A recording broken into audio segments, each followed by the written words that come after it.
Hello, everyone, and welcome to Triton-Cup number 80. My name is Cactus, and joining me on the commentary stand is the War Queen. How are you doing today? Hello, I am doing wonderful today. How are you doing today, Cactus? Doing pretty well. Pretty excited for this set we have coming up.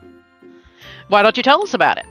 Well, we got Door versus Seb Fan Club. Door looking at a roster of Lil Timmy, Emma, Polymuff, Narco, Rafa, and Oreo, with going against Seb Fan Club with Seb, Vinny, Aphrodite, Javier, Aphrodite. and Ruben. Aphrodite. Thank you.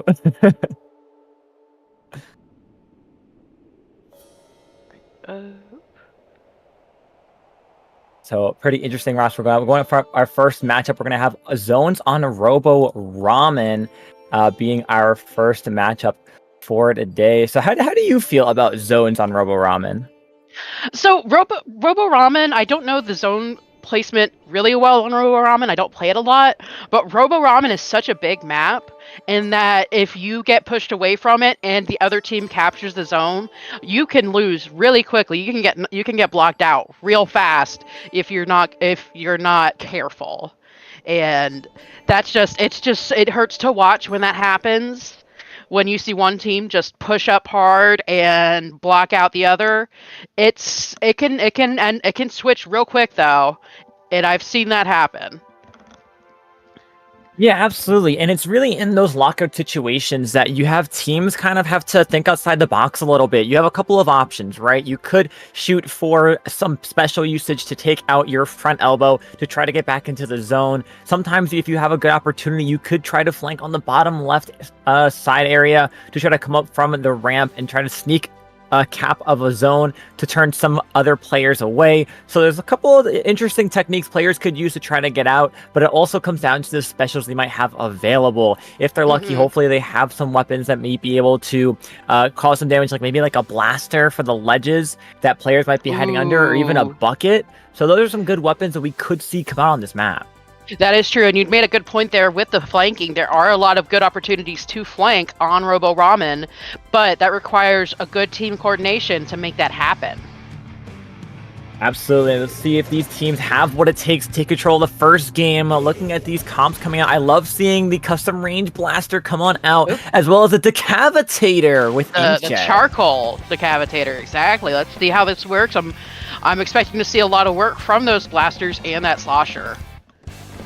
Absolutely, right off the bat, Sasha doing a pretty good job. They're getting down the charcoal decavitator. Little Timmy unfortunately goes down as well as with a blaster. Trade off the zap, gets rid of their cooler. Seb takes the first cap of the zone. Let's see if they can hold on to it. It looks like Door can't quite get a good push in yet. Ooh, and the crab just goes down to the slosher with a really nice jump. Yeah, that was a really combo there with the Zuka and the bucket there. They take out that crab instantly. And there goes the splatter ski. Ooh, good placement right across the zone, and Door takes control, leaving Seb Fan Club with a 28-point penalty and a good crab to keep the zone defended, along with the soda.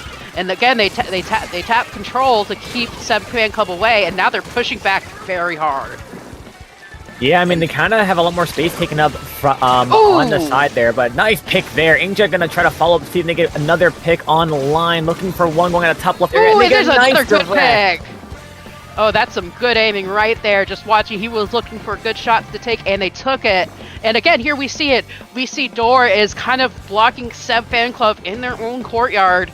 You know, Timmy right there, sharking right next to the vending machines, waiting for a good chance, and that decavitator coming in again. Ooh, but it gets picked by the slosher. Okay, where are we at? We're still just fighting in the courtyard. Seb Fan Club can't get past. They really need to. Trying their best to get on through with only 10 seconds left. One player up, just being the slosher. They're not going to be able to get into zone in time to close it out, making Door the winners of game one.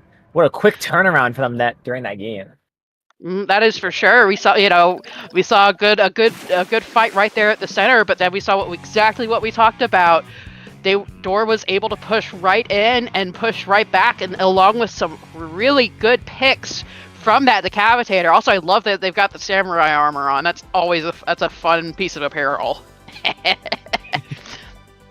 Absolutely. You know, what we saw there was a great turnaround there for that match because in the beginning, Seb Fan Club had a really strong start, right? They got 2 players down right off the bat on the flank, right on the bottom, and they were hoping to try to push off of that, especially getting rid of that crab that could have been detrimental to push forward.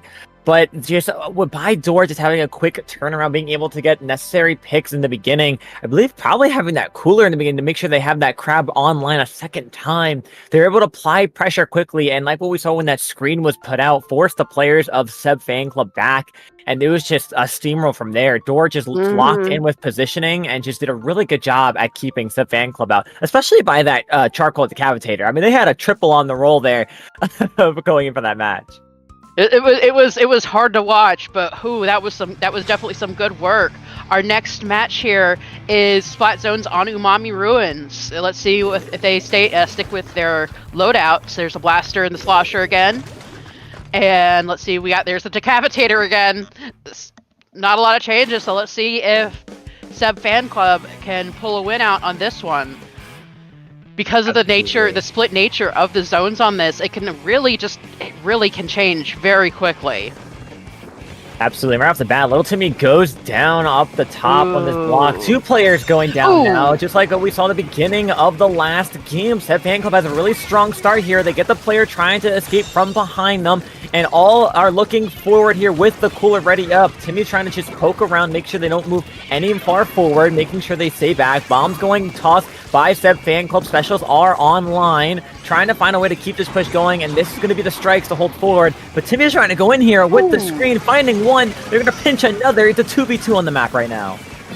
Ooh, and the crab tank out to cover the center, but Seb Fan Club is already down to 50. If they can keep the zone, they will not get that big penalty.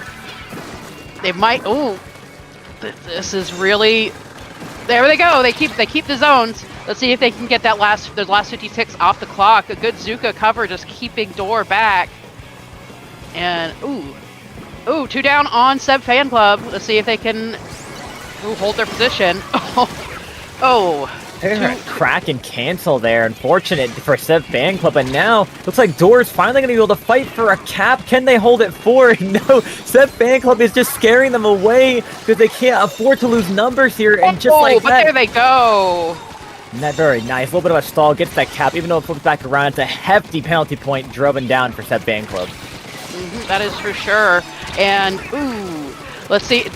I'm gonna say it looks like Door's starting to take a little bit of the upper hand here. And there's a crab right on the center too. Ooh, and 2 picks from that crab. If Seb Fan Club is not careful, they're going to be in the same position they were just in. Oh, especially with the screen right in their courtyard. Oh, this is not a pretty place to be. Definitely not. Cool it up, thankfully. So these players going down, they're going to be back in no time. Still having a hefty control here. Oh, and even from that overhead, you can see just how hard Door is pushing. A good pick by the Catavitator, followed by the Inkjet. Look at that. I love the movement that they use with that Inkjet. Oh, but Door loses. Oh, no, Door still has it. I thought they lost control. Oh, here we go. Seb Fan Club is back in the center. Let's see if they can get the cap. Oh, and look at that. Penalty goes down. Very nice job there. Thankfully holding on. Unfortunately, lead was lost with a nice amount of penalty points given to Door. Seb Fan Club is now going to try to turn this around, trying to get rid of this crab. They will successfully do that by the slosher. But the Cavalier trying to go down the right, but they're able to get Little Timmy before dropping down. 2 players still down for Door. Seb Fan Club holding strong. They do have Kraken ready. Unfortunately, 2 will go down on both sides. So it just really is now the Kraken successfully getting 1. Beautiful. I kind of love the view of a player named Aphrodite using a Kraken. And here we go. Steps down to 20. Let's see if they get that 15. There they go. They take the lead. Lead taken. Swap goes around. There goes Narco doing a lot of quick painting to take control again, leaving Seb Fan Club with another harsh penalty. And all of Door is right now at the center. I don't think this doesn't look good for Seb Fan Club.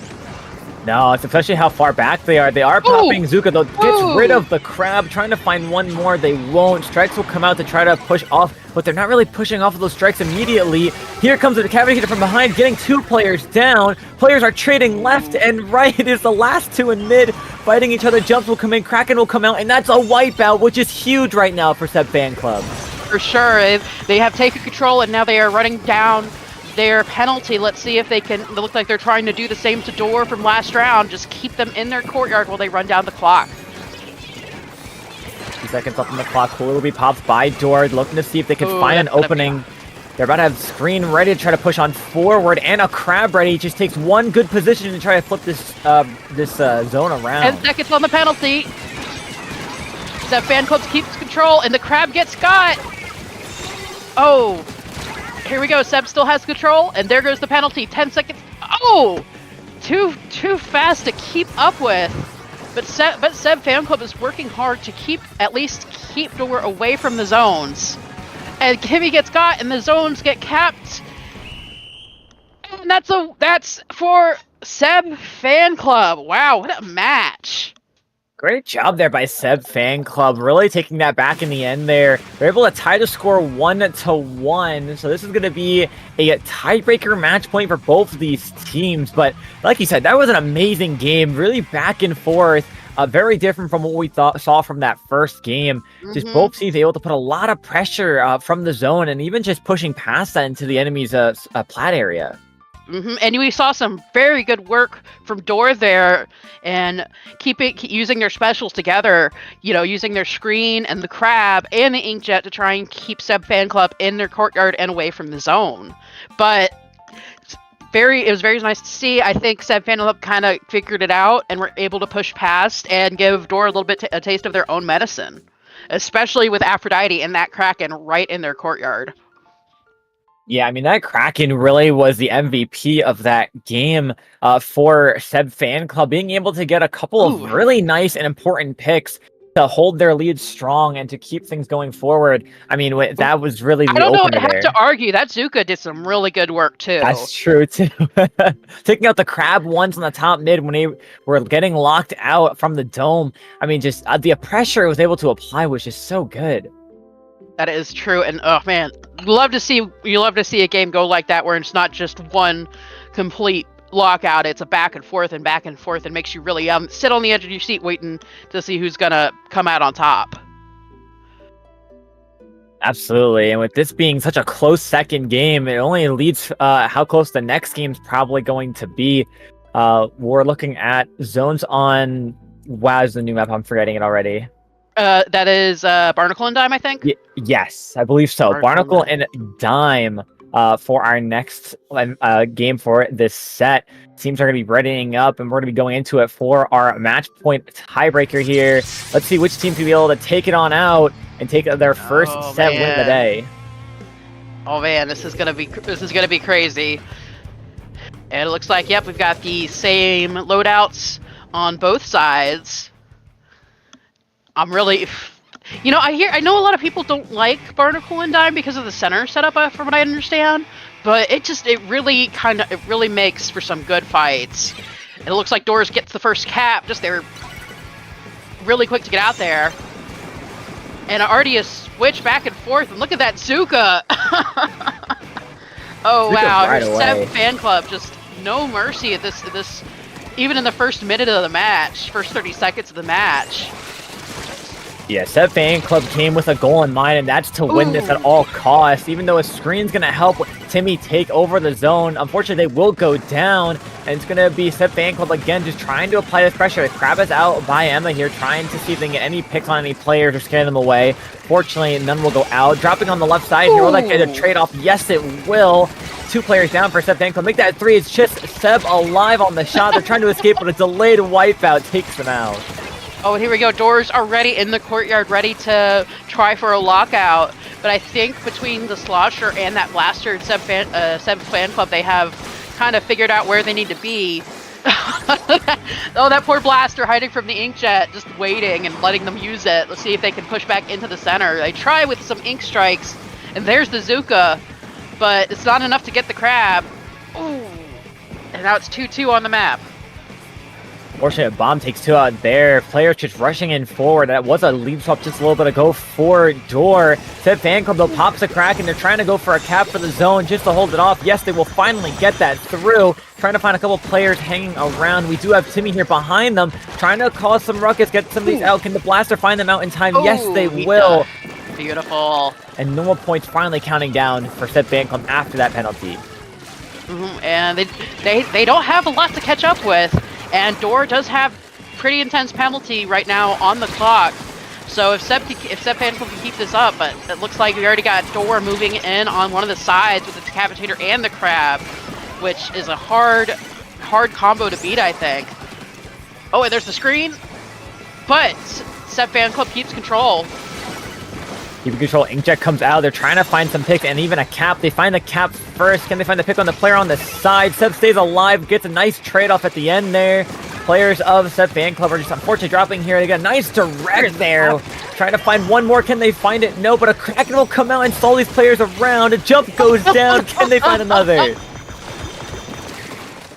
Oh, that's a good technique. You saw that Zuka come in right after the Kraken, trying to catch anybody running from the Kraken. Let's see if Seb takes control again. They're working down their penalty. They're still in the lead, so all they have to do is keep Door from getting tapped again. But it's hard with that Decapitator, with Rafa and that Decapitator doing just some good work right there. And you can see they push right back. Door's just like, nope, right back into it. Yeah, Door finally has a really solid control here, trying to find good opportunities here, especially like this Inkjet on the side, seeing if they can find any players just kind of hiding around, keeping them back. One will go down, being the zap on Door, but Crab has popped out. Penalty points are over. Crab gets a pick. Can they hold for just a couple more seconds for a lead swap? Yes, they will. Kraken will get popped out, trying to get rid of this heavy edit, trying to shoot them away. I don't know if they're going to be able to find the pick in time. They're just trying to hide around because they know the Kraken's running out. Only 10 more points to go, and Door will take it. Oh no, Door, Seb gets control. Oh, but it switches back to Door very quickly, and wow, what a match. Woo. What a great job by Door there, holding on strong, using their specials in great fashion there, force these players pretty much into a corner in their own spawn, allowing them to take massive control there and completing a full knockout and winning them at 2-1 for their first set. Beautiful. You love to see it. But Seb Fan Club, not only did they come back hard in round 2, they put up a good fight in this last round. They probably could have had it if Dora had just slipped up a little bit. Yeah, it's, Seb Fan Club in the beginning there looked very strong. They were wasting no time, like you mentioned before, just pushing forward and trying to get as much space as possible. But Door just seemed to have an answer each time. But it was definitely a strong fought back and forth match. So huge congrats to both teams, honestly, for showing a great display, especially for our first set of the day. That is no lie. This is why you love to watch this stuff, because you just watch these great teams do some really good work. Especially, I hate to say it, that charcoal decapitator, even being a new weapon for the season, just watching it come out, watching it come out, and just the quick switch between getting a splat and then hitting that inkjet and moving around, using it for some really good mobility, along with some really good aim, no lie. Yeah, absolutely. I mean, that's what you love to see, especially with a new weapon, just players that are able to push it to its best and capability. I mean, with it came to using that from the flanks, they tried to go with during that map, and even the earlier games, just some excellent doubles and triples that weapon's able to do because of its wide hitbox. We saw some great plays, and like you said, being able to switch to the inkjet and able to get those kind of picks. I mean, that was just amazing. Great view right there of what that weapon can do. And it wasn't, but both teams did have some really good coordination there between their specials. Like I pointed out, watching Strizuka come out, trying to get after anybody running away from the Kraken. That's what you love to see. Yeah, no, absolutely. With that being said, we're probably gonna take a quick little break here before we get our next match set up for you guys here. So make sure you guys are staying tuned, and of course, as always, for those who might know, we do actually, with Dapple Productions, have set up a Ko-Fi. So if you'd like to keep supporting these streams and supporting forward, take a look in the chat. We do have a Ko-Fi page that you could donate to help put more funds towards production, and of course potentially more prize pools towards your events. But like I mentioned, don't go anywhere. We'll be right back with your next set of Splatoon. We'll see you then.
And welcome back to Triton-Cup 80, where we are now watching. We getting Freaky versus Freddy the Bus Builder.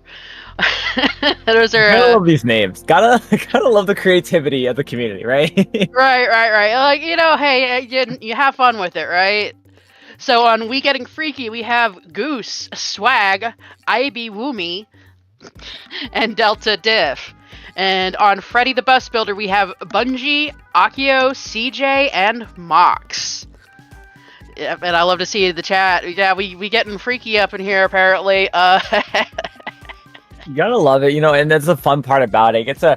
Get to see some really familiar names too on both of these teams that have been around the comp scene, being able to put in some work around. I know I've seen a couple of those players on We Getting Freaky as well, so this is going to be a really interesting matchup. Just like the from the previous set before, we are going to end up seeing a zones on Robo Ramen, so this is going to be a great match to start us off on with.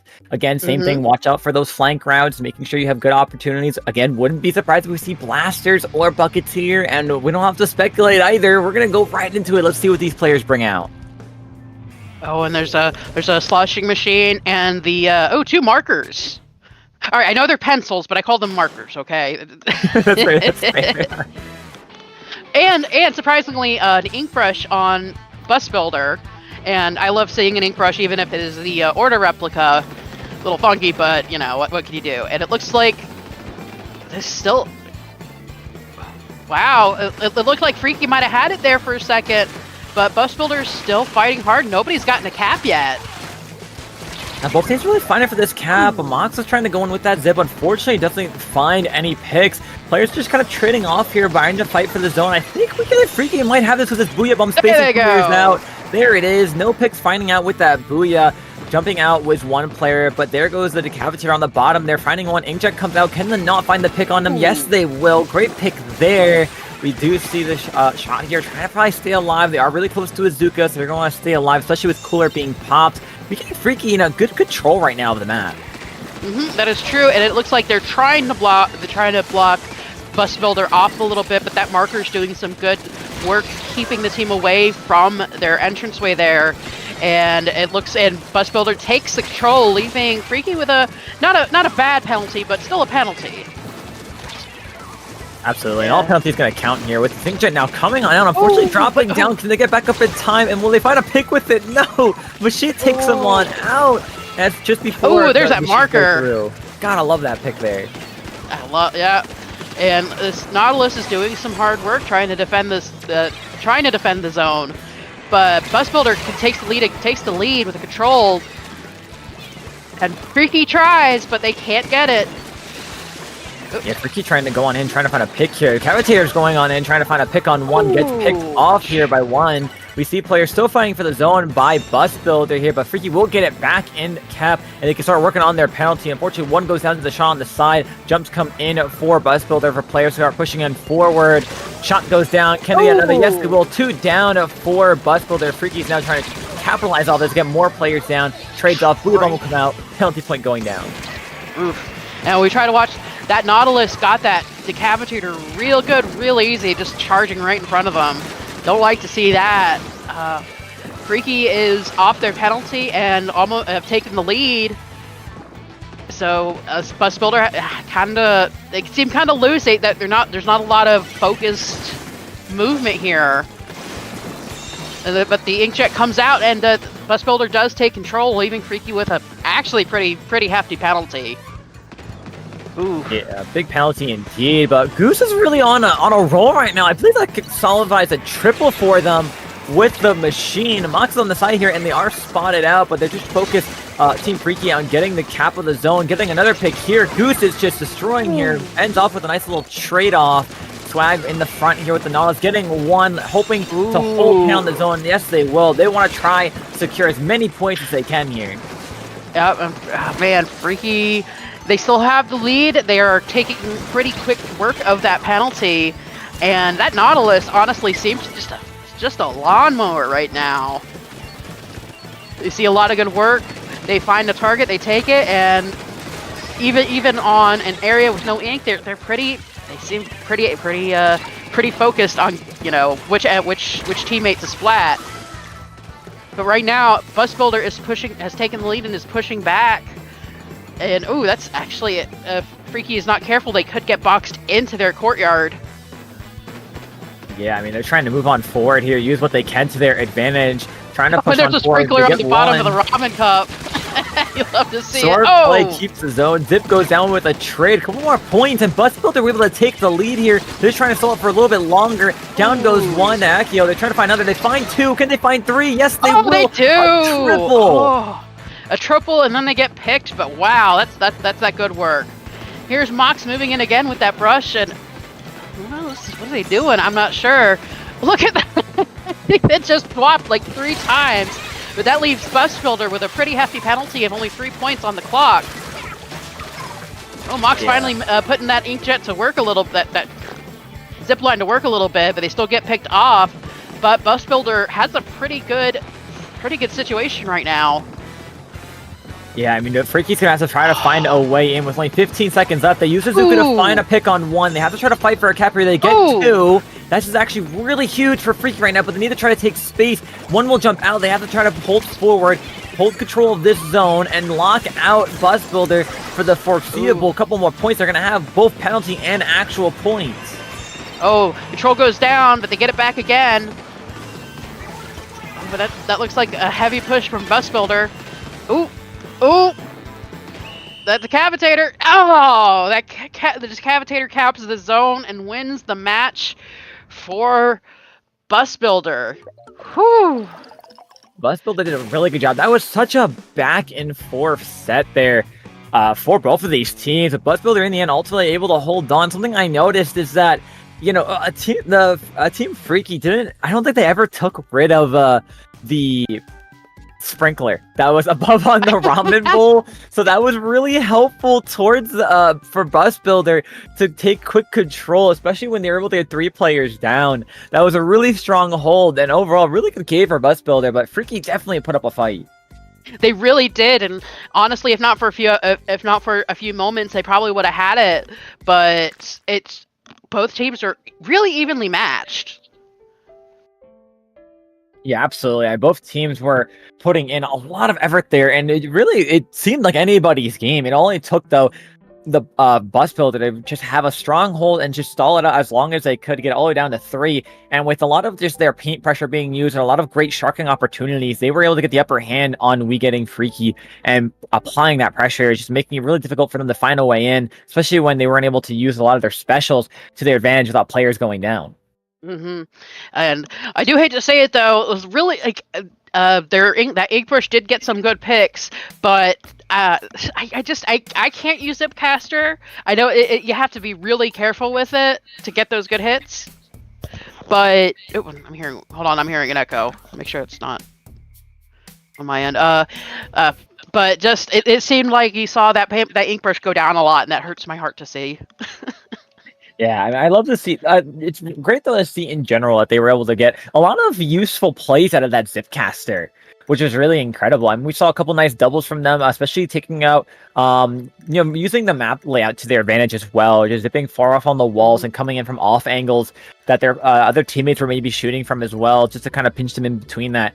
A great overall plays with that, and looks like we're going to be going into our next match, Umami Ruins. Let's see if that Zipcaster comes back for this, because Robo Ramen has good spots for the Zipcaster. For the Zipcaster, Umami Ruins not so much. It's much flatter. It's a much flatter map. And it looks like everybody's loadouts have stayed pretty much the same, except the Decapitator has switched to the Bubbler, and I think they had the Inkjet last time. Which actually is a good loadout for this map specifically, I think. Freaky takes first control and keeps it. Oh, but that's a double. What was that? That was double with the Trizuka there. Ooh. Nice picks there by We Getting Freaky. Bus Builder now a little bit more backed up. They trying to hold control still of the zone as they can. Zip's going to come on out. They're going to zip around. The Goose with the Booyah is going to Booyah themselves just to make sure they have enough paint to get on out. The Cavitator, though, doing an excellent job at popping the bubble on the zone here, trying to hold, but a nice pinch by Ivy Woomy comes on out and gets the zone cap. Unfortunately for a Bus Builder, We Getting Freaky now a little bit on the defensive stance. Some of their players are going to have to try to fight their way out of this, what feels like a nice pinch point. As Mox is going to flank behind him, shark right through, gets one, trying to find 2. That's a full wipeout. Ooh. And that'll give Bus Builder control and a pretty good foot to stand on there. They're already at 70 on their clock. Freaky's gonna have to really bring it back. I think they can, though, especially with Goose and Swag. Just that Slosher and that Nautilus, especially. They do a lot of hard work. And oop, there's one down for Bus Builder. Getting Freaky in that corner there. 3 players trying to fight all at once. Finally, 3 players going down. It's like 4 players went down in the same spot. They did. One of them fell off the map, though. I think that might have been deliberate. And here we go. It's Freaky takes cap, try and knock Builder down, but Builder keeps control of the zones, and they're already under 20. And they're pushing Freaky back towards their courtyard. I think this might be it for this round. Ooh. Close in pick by that Decapitator. 5 seconds for Builder. And there's the game. Wow. Great game there by Bus Builder. That was really just a lot of strong control for them. Once they unfortunately lost the cap at the beginning to We Getting Freaky, but came back ultimately with a full wipeout, and halfway through that point countdown and able to get a full-on knockout, securing a 2-0 victory. So I know they're feeling really good about that one. I would hope so. That was some real good teamwork right there.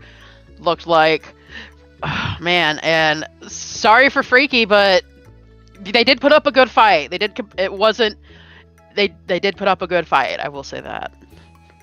Absolutely, they really gave a bus builder, especially in that first game, some trouble trying to get that win in the first place. I mean, for a while, We Getting Freaky was just really dominant, and even both these games in the beginning. But Freddy, the bus builder, were able to find their way through a lot of those cracks that they were able to find through We Getting Freaky's defense and just push on through, get some nice trades and a lot of great picks that were needed to hold that zone. Overall, a really good job by both these teams at the end of the day. Mm-hmm. Like there was some really good work by that splashing machine and by Swag with that Nautilus.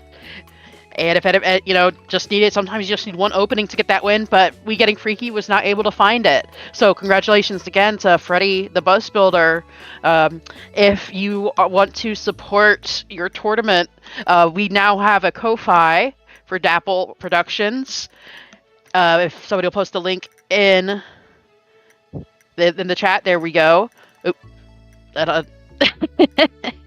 And if you enjoy this, if you want to help support your Splatoon community, please go take a look. And we gotta take a break. Cactus. Absolutely. We'll be taking a little break here. Like the work you mentioned, absolutely feel free to check out the Ko-Fi support Dapple Productions in any way you can. Of course, you even being here viewing the stream helps us out tremendously. But yeah, right before our next set is ready to go, we'll take a quick short break. Don't go anywhere. More Splatoon coming right back at you in just a few minutes. Stick around.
Hello, everyone, and welcome back to Triton-Cup 80. We have another amazing set coming to you right now. Time Trial versus Paint the Square, and this is going to be a best of 5 from here on out. Which is definitely going to be a change because best of 5 can change really quickly. On Time Trial, we have... Oh, never mind. It goes today. We have Lucifer, Jade on Windex, Arashi, Meow, and B3000. While Paint the Square, we have Rose, One Shot 7678, Pika, Crimothy, and I want to say Acing. Yep. So that's what I'm going to say. Absolutely. Two really good teams here. Both are definitely made it this far, and they're looking to make it even further. Looking at our first map we're going to be going on to is going to be Zones on Inkblot Art Academy. Oh, Inkblot, my beloved. A staple in any tournament, one way or another. The one thing that is going to be different about, of course, Inkblot with Zones, that you still have the center tower that's going to be pretty much blocking any way that you can have. So this is going to be a really fun time for anything that might be a longer range, just be able to hide behind there and go on forward. So without further ado, here we go. First match loading on in. Let's see what these teams are bringing out to play. Right. Yeah, Swiffer, that's I haven't seen in a while, and a Paintbrush. And we have, it looks like the regular Decavitator and a Sloshing Machine. Also, I see Tita over there. I guess that's one of their, Time Trials alts with the dualies, and I hate those dualies. I'm sorry. I have loathed them this entire Salmon Run rotation. So here we go. We have no caps yet, and Paint the Square almost with a wipe there. Yeah, it's just Rose up right now. Arashi just going on in with the Paintbrush, popping in that Wave Breaker, staying alive, swapping over to Tina. We see the dualies trying to go on. Tina goes down. Players on Paint the Square get 2 down, looking for another. Slosher goes down, but gets picked before the bubble processes through. Acing as the hammer. Can they try to make something of it? Trying to find the Swiffer, but no! That Swiffer gets them good. And that leaves Time Trial with an open pathway to their courtyard, and there's Acing there just watching and waiting to get that pick. There's Arashi with the pick. Oh man, this is not a good start for Paint the Square, especially since they're going not towards the zone, but towards the ramp. It's not a good start, my guys.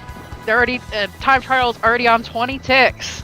Yeah, it's 20 ticks up to go. They get 1 player down, but Arashi gets 2 when it's just Crimothy on the side. Can they ping in time with Pika popping some strikes? Can they hold the zone in time? No, they can't. No.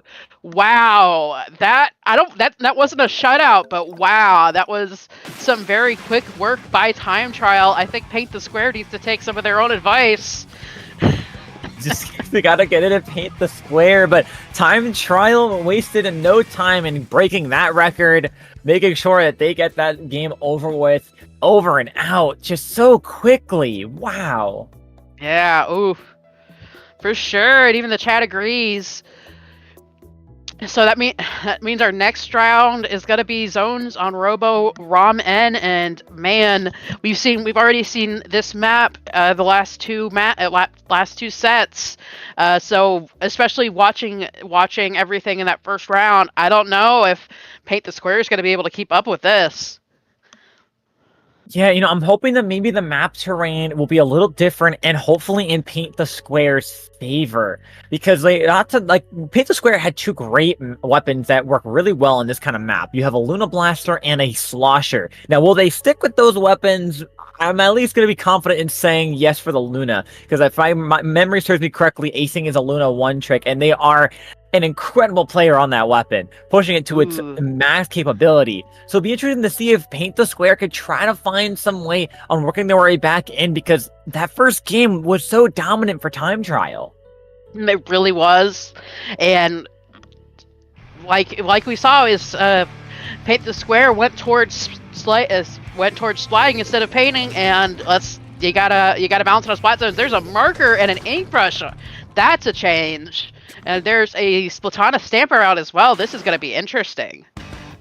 I love the switch up over from the Decavitator to the normal Stamper pick here. Let's see what these players are able to do with it. Tino going right away on the bottom left there, trying to find any kind of picks, but just kind of sharking on that wall. Can they pick on over to Pika? No, they're going to stay alive. Cooler is out early for Paint the Square. Fortunately, with this player going on in, it's a 2v1 on the map, and it's Ethan trying to get a pick on one. Can they stay alive? They get the pick! Ooh, the Time Trial still already has the lead. There's acing coming in with that blaster, and they take control of the square, putting a little bit of a penalty on Time Trial. Man, that is, you were not wrong about that Lunar Blaster. That man, that guy is working hard. Oh, even gets good splat right in there, and a really nice edge jump. That's why you love to see blasters working. Oh. Ethan continuing it with another, unfortunately getting picked off by Tina. They're trying to paint the zone to hold it a little bit further. Of course, obviously switching from that paintbrush to the regular ink brush here on that side. Pika has special ready, but trying to go on in, see if they can find any picks. They find two down on the side of Time Trials. Unfortunately, going down is Crimothy, but they have the zone, and Arashi is just going to try to hold on to the side there, but get picked off, and Paint the Square is now taking more space. All right, let's see if Paint the Square is in a good position to push up. Here comes Time Trial already. Oh, with the reslider, but Paint the Square keeps the zone.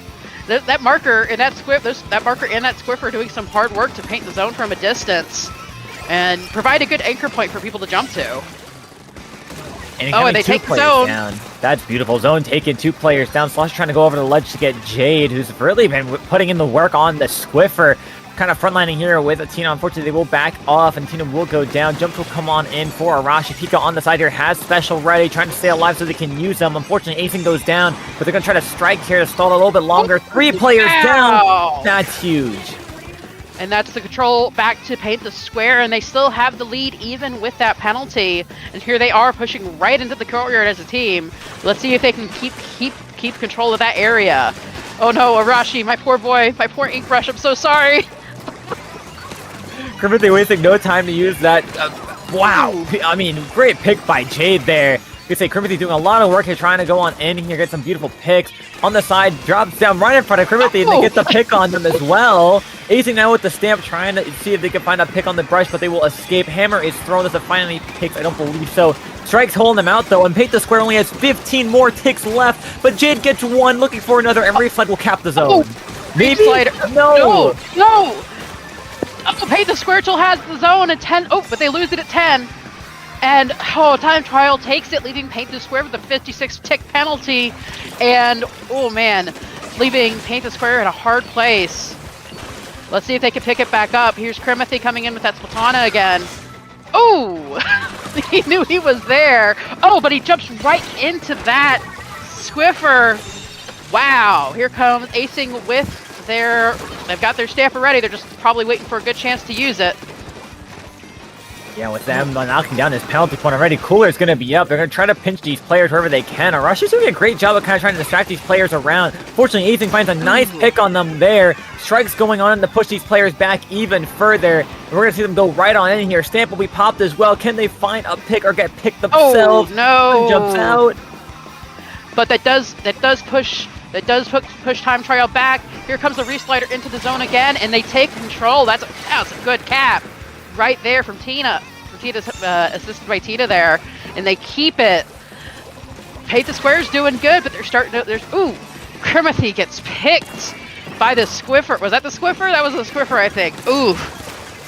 And there's the penalty for Time Trial. They are now ticking down the clock. Paint the Square's going to try to find a way in here, especially how Jade is getting these picks left and right. A nice trade-off gets rid of the Squiffer, and the brush goes down as well.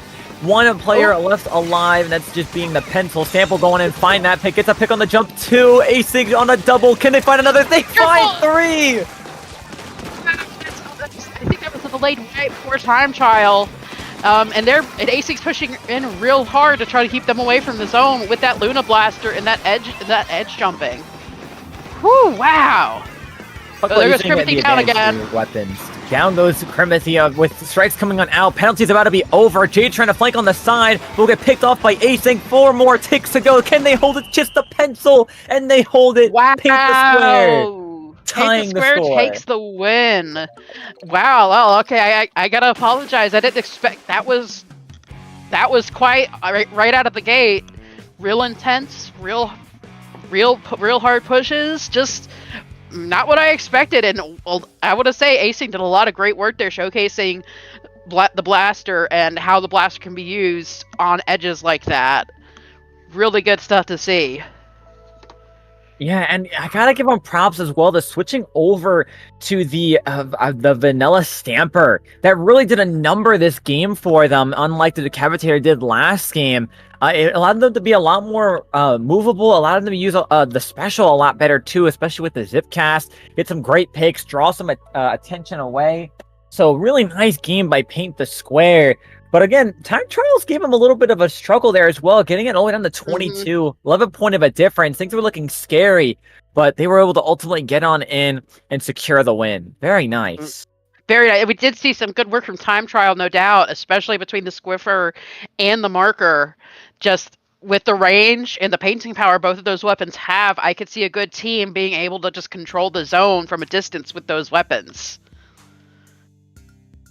Yeah, and this and that map too, it like using your weapons to take advantage of the spacing is huge, because that with that being really only one true entry point. I mean, we did see Arashi try to go in on the side a couple times on the brush, but it just wasn't enough to secure that forward for like any kind of flank entry, especially we saw at the end there by Jay trying to go on in. But again, a map like that, I know that like acing on that Luna Blaster was so happy to have that. I'm sure that game went crazy. But looking forward to the next game, we have Museum del Foncino as our game number 3. All right, let's see what comes out. Here's the Ink Brush again with Arashi. Acing still in the Splatoon Stamper comes back, so Cribothy must be happy with it. So let's see what they can do. Oh man, and Time Trial already going right in from the edge there, just to cause a problem. And I don't want to say they were going straight after Acing, but he was the first. They were the first splats. So. And Time Trial takes a cap. Sorry, go ahead. No, you're fine. Yeah, I mean, absolutely. I mean, that was a great right off the bat pick, and unfortunately, Acing's gonna find a pick on Jade there, so that flank round's not gonna work too well. Nice trade-off. Will start off another. I do want to mention as well, there's no dualies this time. Tina opted to go for the Splatoon Wiper that has Stamp and attempt to counter that on this map, and they also switched from a pencil to a heavy edit, as well as Paint the Trial going back to the zap. So a lot more movable comp on both sides to see who could take advantage of that the most. Paint the Square finally has a lead or a cap swap over for them, as Crim's going to zip around here, try to see if they can find any kind of pick or distraction. We saw Rashi there in the center with the brush trying to take cap for Time Trial, but Paint the Square is holding on, and they are almost equal. Ooh, but Time Trial does get the cap and leaves Paint the Square with a little bit of a penalty to go through. But both teams have taken a pretty solid start here in the first minute and a half of this match. Let's see if... Ooh! Time Trial working real hard on keeping Paint the Square in their courtyard, but the sodas are popped, and the team's... Looks like, ooh! There goes Arashi with the brush again. Arashi doing a great job of just being a distraction, using every ledge to their advantage here. Acing's trying to find a pick on 2 on the left side here, going with the Stamp before she gets called up. Couldn't really decide who they wanted to get a pick on there. One will go down. Here's Tina's Stamp coming on in. Can they find a pick on Crim, or they just have to throw it at the end? They throw it, but no picks will be found. Paint the Square gets a cap once more, but they have to work down some penalty points. Oh, but they lose it. Are they gonna be able to take it back? Ooh, that's real. It's a real equal fight there. Time Trial taking the cap again though, and working down that penalty real quick. Absolutely, they're trying to fight their way forward. Tina's hiding up on top of their spinner. Rashi too. Oh, ooh, you hate to see it. You love to see it, but you hate to see it. Oh, here's a Stamp by Tina trying to find it on the pod. Can they find any picks? I don't think so. Will they find it in time? Stamp versus Stamp. A6 Stamp secures it, and they're going to be able to cap with that. Pretty much close to a delayed wipeout. Stamp goes on, unfortunately, wall blocks it, so they don't get the heavy edit. Would have been a nice hit, though. Paint the Square is already almost off of their penalty, and in a good position with 2 up in the courtyard of Time Trial, keeping them away from the zone. And Time Trial's kind of fallen. They're going to fight in the courtyard instead of going for the zone.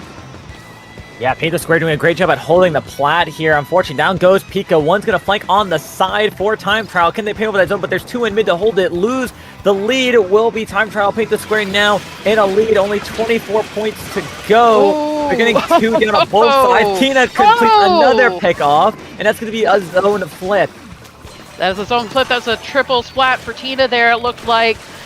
But it's still a very close match. Paint the Square currently has the lead. But Time Trial is almost off of their penalty. Oh boy. Nope, there goes the zone. Nice. Great job by Paint the Square. Time Trial now. And a little bit of a player disadvantage as players are coming back online for Paint the Square. Holding great mid control. Krim on the underneath here. Taps one. Looks like a nice trade-off will get picked off for the heavy edit. Two players up on the left side for Time Trial. Trying to go on in. Strikes will get the zone to keep it hold. Jade uses the bubble here with the stamp on the side. Ooh. Trading with acing here. Stamp trying to find another. They find another pick there. They're going to throw it. See if they can find one more. No picks to be found. She's doing a great job of just strafing through. Paint the Square still has the lead. They did manage to get all their penalty off.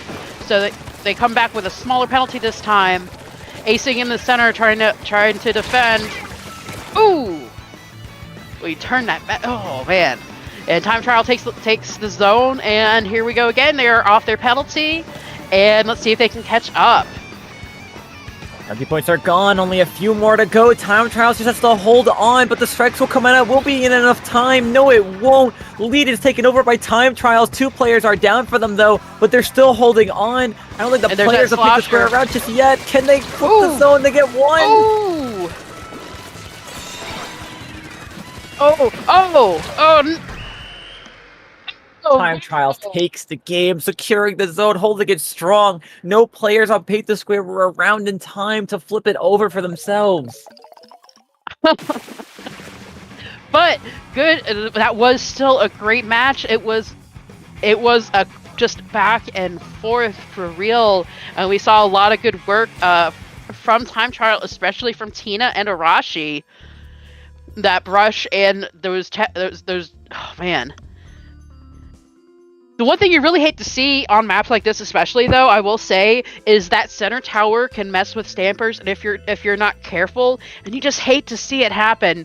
You're ready, that stamper comes out, you're ready for just a line of destruction, but you get stopped by the tower. You got to be aware of that. And I think we saw that happen a couple times with both stampers, to be honest, and oof, can really mess up a run. Yeah, absolutely. I mean, regardless though, with that. That's such strong back and forth. That was such a strong match. It really could have gone either way. The Time Trials at the end was able to just kind of pull the players from Paint the Square away from the zone.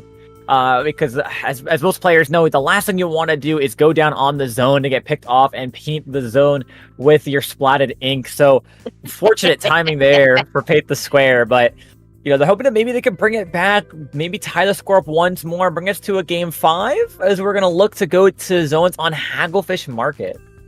I think we may see the game 5 in this, but depends on Paint the Square being able to pull out the same kind of coordination they had in the second match.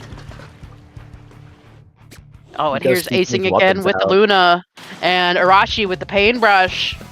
Ready to cause that back over to the dualies as well. So we're switching back to original comps that we saw before. These, you know, I could see why too. They both have their secondaries and specials are really good for Hagglefish. Put that wave breaker down behind a corner, keep it protected, and cover the map. And Time Trial goes ahead and takes lead with the Swiffer and that Splatling covering the center. But here comes acing with the hammer. And they push the heavy edit right into a back. Here we go, just causing trouble. Oh, with a pick on the edge as well. And here comes Kermithy in with the Zipcaster. This is a great map for the Zipcaster, no lie. Just a lot of open spaces with good walls. And they even got the soda right in the front of the courtyard to keep Time Trial away from the zone. They're already down to 60 ticks.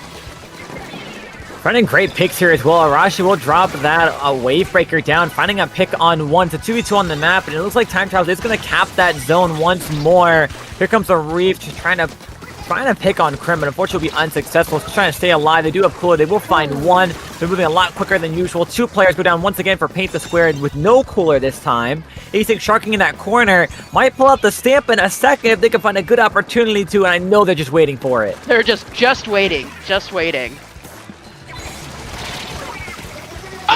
Oh, he pulled it out too slow. It was the heavy edit, and that looked like Arashi there, able to pick him off before he could do any damage.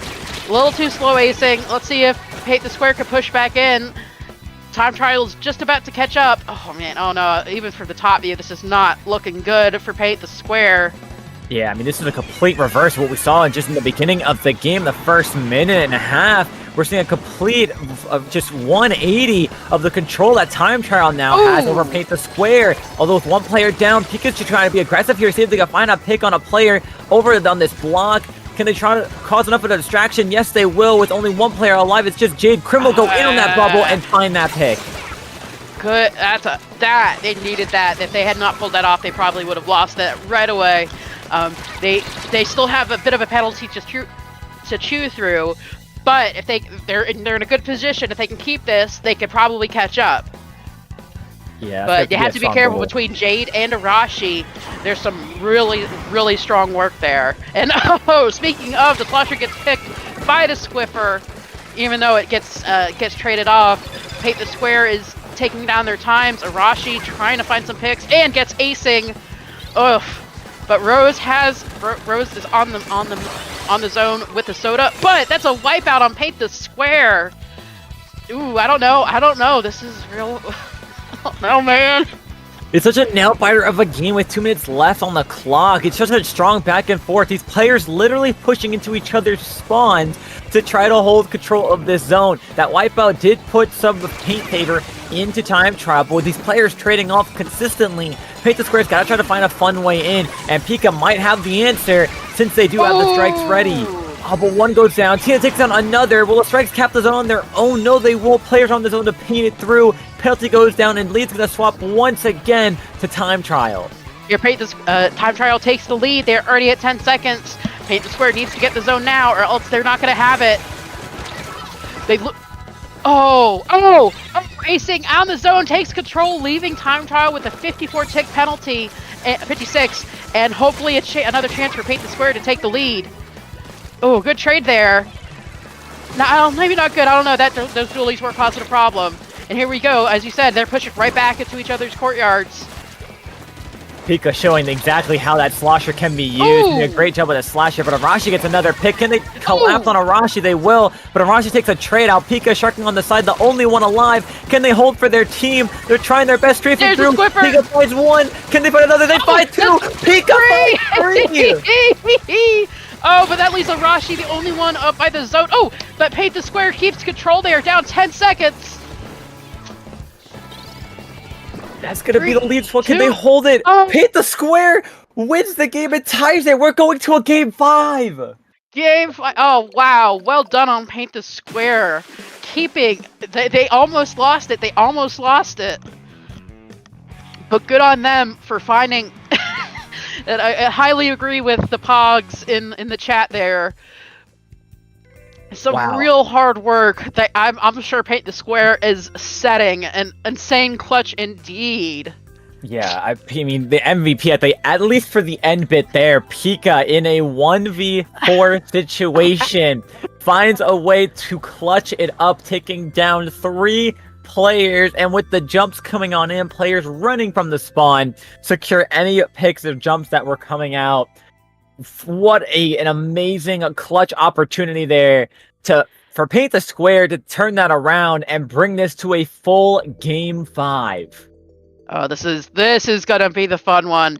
Here we go. We have zones on Makomar. On Makomar. This is going to be so interesting, and this is really a nail biter of a map to go to as well, because both teams have great comps that work really well with this map. You have, of course, Paint the Square with acing on the Luna, Pika on the Slosher, and of course, Crim being the absolute sword demon that we've been seeing with the Zipcasters, and of course, Rose just being the paint bot that's needed. but Time Trial with the dualies, as well as being able to use the Arashi on any kind of brush, can make for great kinds of flank opportunities and distractions. I mean, this is really anybody's game. All right, here we go. We see the heavy edit. We see the Luna. We see the Slosher. They're sticking with their loadouts. Let's see what we can do with this. Whew. Okay. So time trial already getting the first splat on Cremathy there. And it looks like they're going to take the first cap of the zone. But here's Async. Async's already still right there, ready to find his picks. There's one, and there's two. Two. Beautiful job by Async, and unfortunately won't go down. Can they find a third? Yes, they will. Async securing that. Zone finally swaps over for Paint the Square. I thought he was going to go do some sharking there on the flank, but Async's instead staying inside the zone to keep it covered. Oh, man. Holding on strong, two specials online.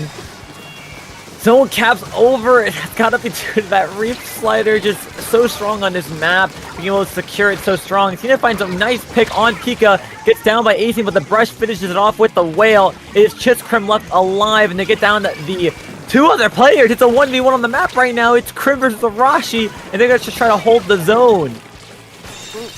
It looks like Paint the Square is gonna take the zone. Ooh! Cremathy goes for Arashi, but looks like they trade. Not a pretty sight. Here comes Async up with the Luna Blaster. Oh, picks Tina before they can get out and cause any problems. And looking like taking a position to just try to keep any of Time Trial away from that ledge. Lead will swap over for Paint the Square. Stripes will come on out to shoot some of these players away on the right side. They do see Jay on the side, but Pika gets down one. Dualies diving in on Rose. They find the pick on Rose. Pika versus the Dualies. That's probably going to cap the zone there with the reef. Yes, it will. Oh, there goes Async with the hammer, taking on Arashi, still with the hammer, and was that Tina? There goes Tina. Yep. Oh, and that leaves Time Trial with 39 and their penalty. The Time Trial really has to pull it out. Here's Arashi. My sweet baby boy with the ink brush, do your best. Popping these wheels, but unfortunately Async takes out the brush. It's going to be a point. Now counting down for Paint the Square. 30 ticks to go. Well comes out. We'll get a pick on Async, which is huge if you're Time Trials. You're only able to move around your ledges, and you see all these players from Time Trials rushing on in. And they take control, leaving Paint the Square at 20 ticks with a respectable penalty. Let's see if they can catch up. There's Rose. Oh, there goes Arashi. Sorry, boy. And they're going on the side. Rose gets the pick, though. 2 players down. 3 players down. It is just Arashi coming in from spawn on that right side, on that right stack. But they go down as well. Oh, here's Tina back on the center trying. Ooh, but they get picked by Cremathy. Paint the Square is at a very good position. They have 3 players right on the zone. And Cremathy's running around with the Zipcaster, trying to cause a problem.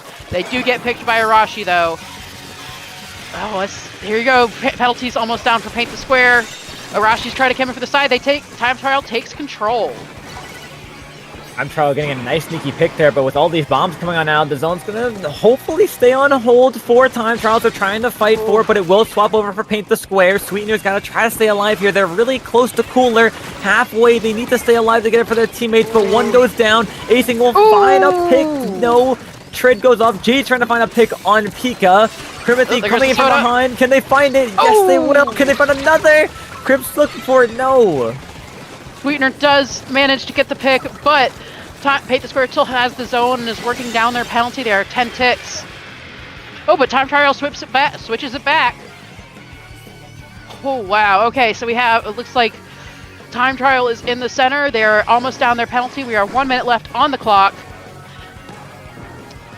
Time Trials has to be careful here. They don't want to just dive in too quickly here. They get Async down, so that's no hammer online. Pika finds a pick on Tina. Strikes will come on out. Can they fight for that too? But Rose goes down. Krim trying to come in from an off angle with Pika, but they go down as well. Is Pika only alive on that side there? This might be a lead swap for Time Trials with only 30 seconds left on the clock, and yes, it is. Here goes back. Oh, Async was right there, but they got picked. Cremathy is the only one left in the center. Can they take control for Paint? Oh, and A reverse game sweep for Time Trials Wow. secures them the win of the set in a 3-2. A dominant game for Paint the Square that entire match.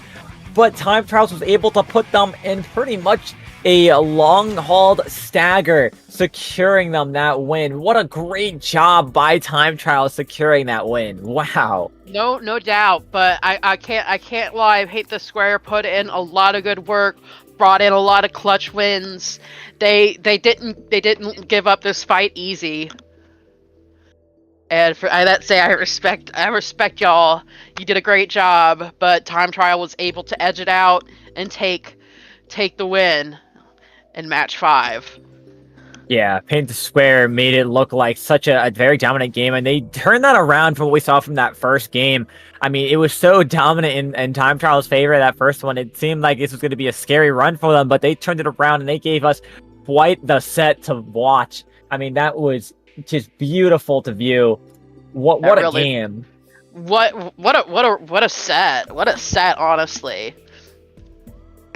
Alright, now if you enjoyed this and you want to support your Splatoon tournament, remember we do have that Dapple Doolies Productions does now have a Ko-Fi.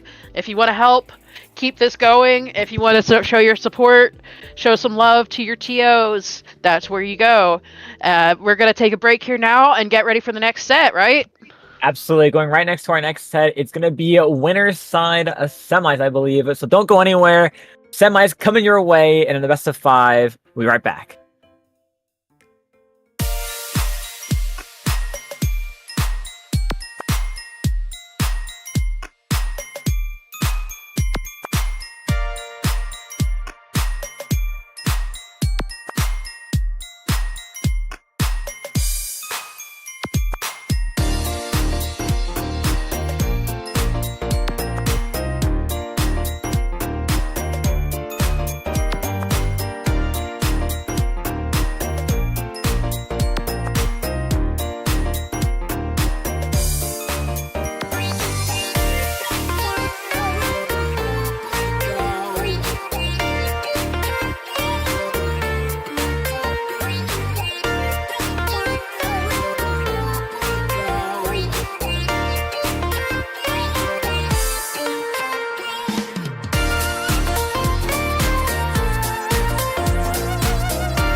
And welcome back to Triton-Cup 80, where now we will see Pickletown versus Dat Stands with little kiss emoji.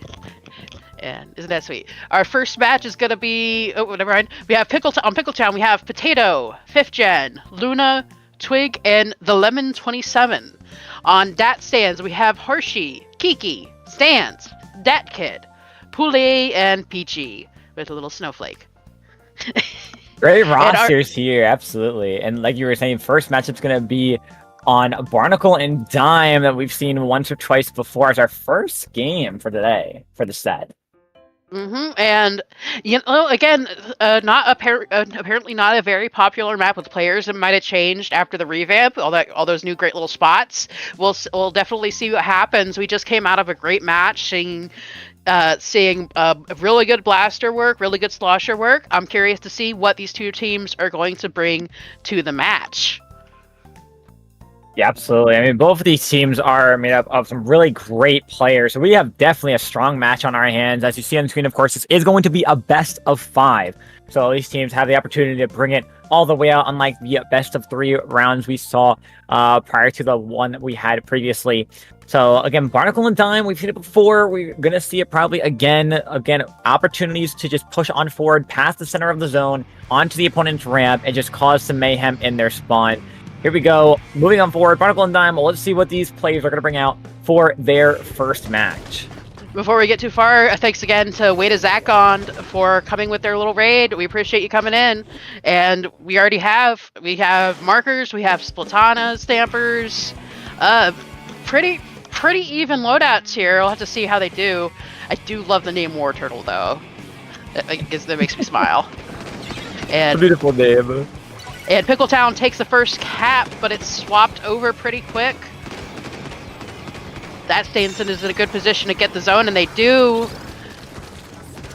Using Zuki here, trying to see if they can get any players away, but no, just barely surviving here. We do see the crab off, but the Zuka counters it. Fortunately, just a bunch of trades happening down in the middle of the map right now. Zone will go back over to Pickletown as players are going to be going down here. Doing a great job of just trading off these players. Can they find a pick here? It's another double there for the shot player on Dat Stand. Kraken will come out by War Turtle to scare these other players away. Zone will flip over once again for Dat Stand. It's going to be a very back and forth game. Very much so. You definitely see a lot of all that scrimming in the middle, trying to keep control, but a lot of back and forth. A lot of back and forth and a lot of trades. Dude, there's Zuka coming out.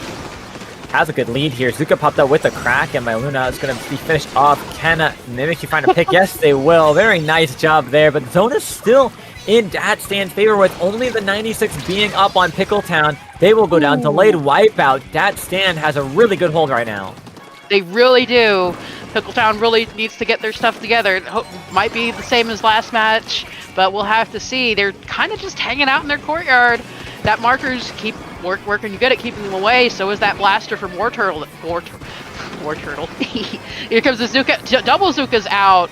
No picks though. Well, there goes War Turtle gets got. There goes another down to the Kraken, and they're going for that tank, but it's not enough. Giving Dat Stands the first game of the set. Really great game there. Very back and forth in the beginning, but it seems they were able to get the upper hand on Pickletown, just dominating a lot of that space that they needed, securing themselves right now 1-0 for their set.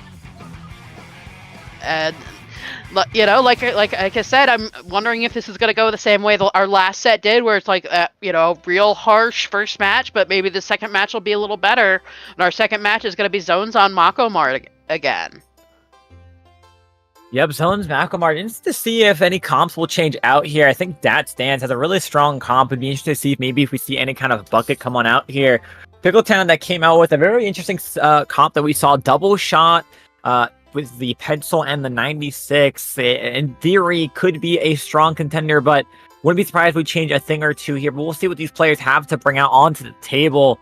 Can make Omar with a lot of great flank routes on the sides of each stack. You're able to hold strong in the mid, and if you really want to get a little tricky, little cheesy, you could run in forward on that right side of each player spawn. Try to be a nuisance in there. So we'll have to see what these players decide to do. Both of these comps are actually they're really equally matched. I think that was you saw that in a lot of back and forth we saw in the zones in our last match there. So I won't be surprised if we see at least 1 or 2 big switches. Most definitely. And most of these players are almost readied up, raring to go. A couple more ready ups in the room to go on forward. Let's see if you're maybe thinking of any last minute changes they might want to make, not only to their weapons, but also their gear as well, because don't forget that does help you just a tad the game, whether you're trying to get some good stealth jump, ninja squid, or anything else in between all of that. So here we go. Game number 2 underway. Let's see what these players are going to bring on out for game number 2. All right. Ooh, okay. Do you see there we go. There's a change. There's a change. Vanilla Blast from Mimikyu and a Pickle going with the Scoped Charger. So I think we see the Stamper from Rice Ball, I think, is a little bit different than the last game. So a lot of great changes here by both sides. I think they also swapped for a Zap Cooler on the side of Pickletown to get coolers quickly. And yes, they will. 15 seconds, that cooler is out. Zuka out as well for that stand. Pick's trying to go down right away. 2 down for Pickletown. Because Rice Ball looks like they're chasing the Charger away from the air. They were chasing Pickle, but they get picked. And with that Charger, it's a pretty good loadout for this map, especially with the Splat Wall, which we've been seeing more and more in comps lately, just because with the pencils. But here we go. We have Dat Stands has the lead right now. Pickletown hasn't been able to make a good concentrated push. Here's World Turtle coming in with the blaster, but they get picked by the Zuka. Oof. Yeah, Pickletown's trying to find a way in if they can. Coolers will be coming out, but Dat Stands pumping Zuka as well. We'll find no picks. Rice Ball trying to stay alive on the side here, using their range to their advantage. Can they fight for this zone? Or the blaster get picked on Luna? Yes, they will. 20 ticks to go, and this game can be it for Dat Stand if they keep these picks up. Oh, here comes Jar on the left. Oh, managed to get away from the Kraken, but don't manage to cap the zone. He's trying. 2 seconds, and it's not enough. Oh, that hurts. Oh. Pickletown, unfortunately, just got picked off right away in the beginning, and ever since that, I mean, it was a strong hold for Dat Stands. I mean, they did a great job holding those stacks very well, pushing it only as far as they needed to go, which is kind of letting the players of Pickletown come to them and picking them off one by one. It was a really great and quick match for Dat Stands. It's secure right now, 2-0, putting themselves at a match point. Ooh, it's Pickletown is not in a good place, especially we got coming in zones on Hagglefish Market, which both of these maps have been, all these first 3 maps are kind of similar. They're all more wide, open areas with only low walls, and Dat Stands has been able to work really well with that kind of environment. So I could see them, doing real well in this next match as well, which is a problem for Pickletown. Yeah, I mean, Pickletown's going to have to see if they can find a way through and find it now. I mean, this is their last opportunity to try to go on and turn this whole set on its head. Is the reverse sweep real, and does it start on Hagglefish? We'll have to see. Match point for Dat Stands. Comps coming on out. Let's see what these players are bringing out. We do see a heavy edit and a scope charger swapped as well as a scope ZF. We are seeing the return of the double shot for Pickletown with the vanilla wiper that's going to have stamp for Pickletown. That is going to be interesting. So we'll have to see how that works. Pickletown is already up in the zone. But Dat Stands gets the first pick on one of the splatter shots. It is not pretty. But Dat Stands takes the first cap, and there's Lunar Kiki with that Trizuka, just doing some really nasty work right there. Oh, and the marker gets got on top of the canopy there. Here comes Mimikyu with the Stamper, almost taking a cap.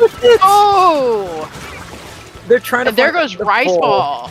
That's a delayed wipeout for them. That's huge for Pickletown. They have to try to play off of this quickly, take as much space as they can, because that was a huge hammer use. For sure, and here they are. They have caught up and have taken the lead from Dat Stands.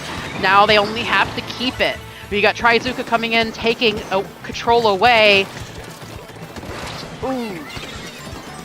Good jump on out with the cooler. Jumps out pretty fast here. They do see 2 players on the right. Can they find them? They find a pick on 1. Zone's probably going to switch on over. If they distract these players more, yes, they will. Getting 1 down. Zuka on the side with Luna in hand, trying to find a pick. The stamp on the side. Looks like it's going to try to see if they can find a pick with a toss. Can they find one? No, they won't. But a nice flank will try to push them forward. Yep, here comes the Kraken, and the zone switches again. That's really fighting to take control. War Turtle was in a bad spot. They almost had Pickle there. A little bit of sharking, though. Can they find the pick on the pencil? They're still underneath there. I don't think the pencil knows. They think they left. Staying underneath there, slowly backing up on the right side just to stay alive is a really smart play. They get rid of the wiper. Only a couple more points to lead. A little bit of a charger duel going on in the center there between the ZF and... Ooh! Never mind, somebody just got a Zuka to the face. Here comes BBQ again with the hammer to clear out some trouble and try for another pick, but they miss. Ooh, Pickletown has the lead and the lower penalty right now. Let's see if they can keep it up. Nope, never mind. Oh, nope, there they go. Zone flips again. Gonna try to hold on to Zuka, and strikes come out though, and although they're cutting down some points, BBQ barely sneaks out of that triple tri-strike there. Trying to hold on forward. A Kraken comes out, gets down Mimikyu. It's just 1 in the zone, but there's another down to War Turtle. It's barely holding on forward, trying to get a pick on the pencil if they can. Can Pickle live? Can you live, Pickle? No, you trade off through. Not a bad trade for what it is, but that leaves Dat stands in a good position, pushing into Pickletown's courtyard. They catching up very quickly, and no penalty. Pickletown. Look, they're pushing back in. There's their splatter shot. Hammer gets canceled. They flip the zone. Control. Nice control here. Can the Zuka find any picks? No, it won't. Rice Ball holding on the side here, trying to find any picks on player trying to come towards them. Flipping over the zone once more. Strikes will come out to push players back on Pickletown. They got to try to find a way in here if they want a chance at holding this forward. A great pick on the charge would be huge for them. And a stamp is ready with the Zuka for Pickletown. Zuka will come out, try to find a pick. None will connect except for 1 on the blaster, but the heavy front line gets 1. Ooh, Rice Ball doing some real good work. I don't think he's gotten splatted very much. It's just hanging around the center, hiding behind the towers, keeping the zone clear for Dat stands. They are down to 20, almost 20 ticks, and still have control. There goes War Turtle with the Kraken after Pickle. Almost after Pickle again. They changed their mind. Here goes Mimikyu with a hammer. It keeps getting stuck in the alleyway on the bottom, though. Pickletown manages to take control, leaving Dat stands at 3 ticks on their clock. Now switching up point. Pretty good position. Let's see if they can catch up. Dangerously close of a match there for Pickletown. Only a couple more points. They would have lost that match. They're holding on strong here, trying to take control of this ledge, jumping back, trying to stay alive from all of these specials being popped out. Zuka and Triton will go down. Can they hold the zone? It's a trade-off with the Evan and the shot. Couple more points to go, and they might have this. Another trade on the zone. Can they just have to hold the paint? But they're 2 down. They're holding it for a little bit longer. Jumps are going to be coming in, but players are painting this zone repeatedly, and it's going to flip over to Dat stands. Oh, man, here we go. Jar with the Trizuka trying to help keep control of the zone. Oh, nope. Almost 10 seconds on the clock. Oh, Rice Ball gets a good pick. 5 seconds left on the clock. They just have to hold it over, and we are going to go into an overtime. 1 strong push, though, with a Zuka and a strike that we saw before from Dad Stands could end it all. Penalty points are counting down for Pickletown as they're trying to go on in. 1 goes down, though. Zuka finds another. Strikes come on out. Can they hold on to the zone? Oh, there's BBQ with the hammer. They hold the zone. Hammer finds another. 10 seconds on the penalty. Pickletown is holding in there. Rice Ball on top of the canopy. Oh! Causing a problem. Blaster gets picked on top of the canopy. Here comes... Charger comes in, gets picked. Rice Ball is the only Dat stands left. Oh, wow, what a turn! Pickletown coming on through when it looked like it was over and out. A clutch save with the stamp secures the game, and Pickletown says it's not over yet. Score 1-2 on the board. The potential for a reverse sweep. Ooh, wow. Talk about a wild comeback there. I gotta agree with that guy Finn in the chat at the moment. Hammer strong. We love to see some good hammer work. Oh, man. And Oh, down to the wire, Pickletown really secured that win when it came down to it most. I mean, that was incredible set of just display of play. Besides just holding the zone, of course, having caps so your overtime is going forward, you're able to hold on strong. That Stamp did a great job at holding strong. The Zuka plays came through and got the great necessary players out of the way. I mean, what a great clutch to turn that around. that was really great to watch. That turnaround, just wow. Especially Riceball with that splat lane just doing a lot of work for that stands and trying to keep the center clear. Yeah. I don't think I saw, like, I know they did get splatted, but I didn't see them get splatted very much. Just some very smart playing there. Yeah, I mean, they did an excellent job at trying to secure it down, hold a strong stance most of the time for that stand. So, really great display of just showing what your mid to back line should be doing, holding on there. So, here we go. Museum de Fontino for our game number 4. Again, match point still for that stand. 1 game away for Pickletown to try to bring this to a game 5. We're going to see pretty much similar comps that we saw the last games. Both teams are saying if it ain't broke, don't fix it. So let's see if they could use that. We have some really good spots for all of these weapons, especially the markers. They don't have to go down into the pit to paint the zone. And it looks like that stand. Oh, no, I was gonna say it looks like that. Yep, that stand gets the first cap of the zone, and already have a 4-1 on Pickletown, and that's a delayed wipe with with poor Pickle getting picked by that Splatana Stamper. That stance has a really strong start here. Luna realized they were going way too far in. Thankfully, they did have a cooler to push on forward. Zips coming on in by Riceball. Can they find any picks here? No, looks like they might not find any in time as they recall back, but with only 50 points left on the board, Pickletown's got to look to see if they can make a play as they get 2 players down. Try to secure this. It's a 2v2 on the map. They just have to try to go for a cap, but the hammer gets canceled. They're so close to a cap. Zuka's coming on out. This might not hold, but yes! There they go! They flip it! Flip it, leaving Dat stands with a 41-point penalty. This might be a good turnaround point for Pickletown. They have to see if they can keep it. Okay, let's see what we got. Jump. Ooh.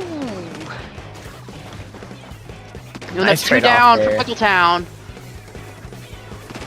No caps yet. No caps yet. Oh, there they go. Pickletown manages to get the cap. Takes points off the board. But here comes the Kraken with Orbital and the Kraken coming in, chasing down Pickletown's members. That is never a sight you like to see, but Mimikyu manages to pick them after they come out of the Kraken, leaving Pickletown in control with only 70 ticks on the clock left. And they're already pushing into the courtyard. This is what you like to see from Pickletown, is the aggression that they need. Zuka will find one, though. Unfortunate there. They're close to a lead, but with 2 players down, they might not be able to hold it in time as Rifle behind them with the zip gets 1, and the cap of the zone flips over to Dat Stands. They're almost tied, though, and both have similar penalties.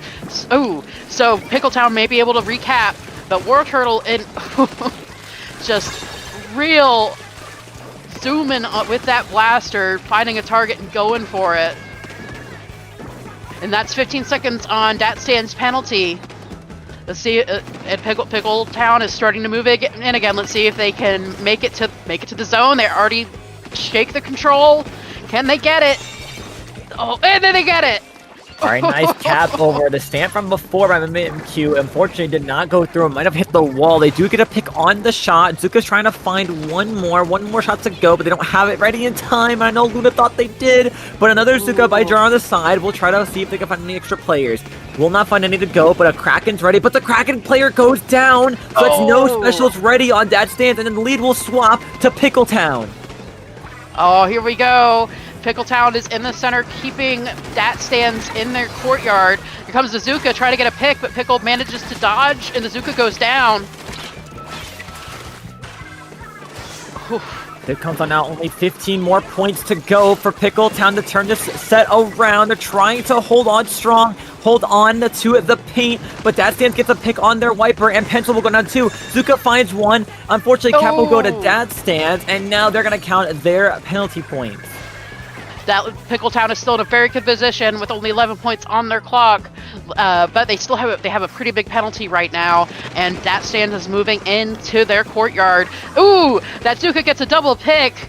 Oh, right through that little entryway on that tower too. Hate to see it. You hate to see it happen.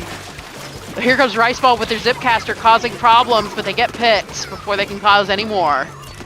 One of their shots goes down on Pickletown. They're trying to hold on strong on that stand. Only a couple more points away for a lead. Down goes their crack leader. Stamp comes out. They get a pick on zone and they flip it with 1 point for a lead. The throw is hits the wall, but Pickletown still has the zone, and they still have the lead with about 35 seconds on the clock. Let's see if they can hold on to it.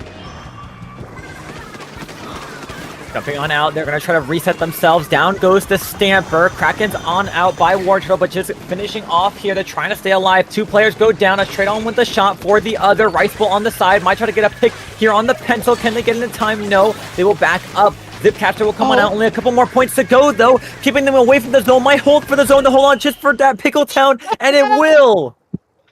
Wow. And that's a clutch win by Pickle. They were made.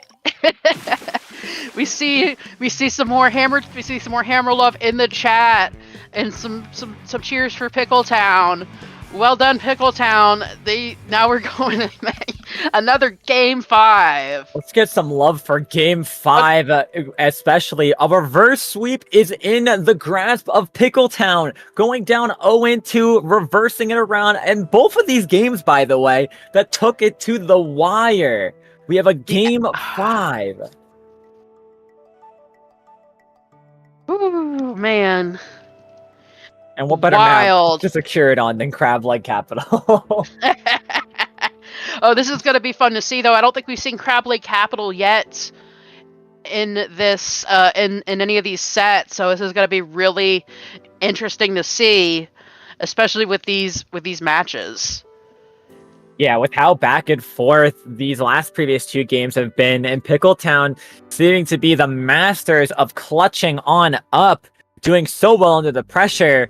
Can Dad Stands turn this around and take this game, showing that they won the first 2? They could secure it again. That's what they're going to be trying to look for to do. But Pickletown's just on a really good sweep right now, reversing things around. I mean, at this point, it's anybody's game. It really is. Like, both of these matches have been just such intense back and forths, and like you said, to the wire. Now it just comes down to who can get the upper hand. And let's see what we have. We have the Stamper still. Riceball's going to cause some trouble with that. We know Mimikyu coming out with a heavy edit, and that's going to be real interesting to see. I'm interested in this swap up too, because that is the Crab heavy edit, and considering the weapons that they were playing before, that being the wiper for the Stamp, I'm curious if they feel that Crab will do a lot better here, which, I mean, I can see it, of course, with the Crab, but Zuka takes him out right off the bat. Riceball gets another pick here. That's going to be 2 players down for Pickletown. Ooh, that's not a good start. And oh man, that blaster has some really good range. Pickle and that marker have to be careful. Ooh. And that stand is already down to 70. Let's see. Ooh. And it looked like Pickletown brought out the Zuka, but got dropped before they could get anything. Here comes the Crab. Good position for it. But they get 1 pick, but not much else. And they managed to dodge that Zuka again. It's the play what Pickletown was looking for, looking to see if they get a couple players away and try to hold cap of the zone. There it is. It's going to be swapped on over. Another Zuka tries to get both of these players from the side. Jar gets 1, but Riceball gets the other to swap that around. Trying to stay alive on this ledge, trying to move on forward on that side, being painted on out. Looks like right now it's just Mimikyu here, having to stay alive here. Getting poked on the side by Riceball on the side on their plat. Is 2 players down now, but Pickletown has 1 jumps out. They're switching on sides. Zuka ready to go by Pickletown as Zip is going to be countered. Coming on through to see if they can find a pick. Can they find it? Will they get picked off in time? Oh, Rice Ball, that was just mean. Watching those close range zips back and forth right in the courtyard. Dat stands at 46 ticks, but Pickletown takes the lead, leaving Dat stands with a respectable penalty. And not in a good position, honestly. Here goes the Zuka into the courtyard trying to find some picks. Doesn't find any, though. And Dat stands moving back into the center. Ooh, and there's War Turtle with... Ooh, I think they missed... Did they get Jar? I think they missed Jar for that with that Kraken.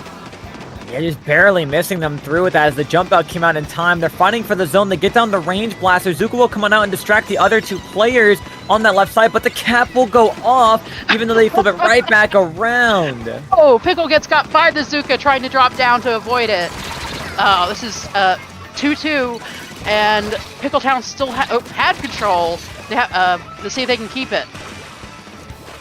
Man, Rice Ball is doing a lot of heavy lifting for Dat stands, just causing so much trouble for Pickletown when they get into the right spot. Here goes Jar again with the Zuka, no picks, and it's insane that the zone just keeps switching back and forth. It's such a close game here, but Dat Stand still has the lead, and now they're leading away with their penalty points too.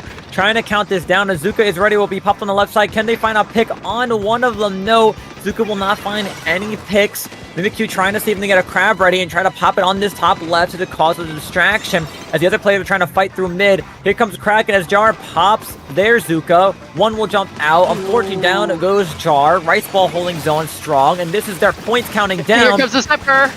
Oh, they get Pickle. They get Pickle with that zip. I hate to see it. They're down to 20. They lose control. Let's see if Pickle picks it up. Pickle picks it up, leaving Dat stands with a 40-point penalty. And they keep control, even under the barrage of Azuka. Oh, that's huge right now for Pickletown. Getting 3 players, unfortunately, down, though. But Dat Sands will turn this around quickly. Dat Sands looking for that opportunity to see if they get picked now on the pencil, but unfortunately getting their feet painted. We'll trade off with the heavy edit. Oh, man. Dat Stands has 10 points on their penalty. They're almost down to count. We have 1 minute left on the clock. Let's see. This is where Pickle usually tends to bring it out. Let's see if they can do it. Rice Ball on the side trying to distract the pencil. They're going to have to try to reset. Crab will be popped out, I believe. Yes, to cause them more distraction. The cap will go through.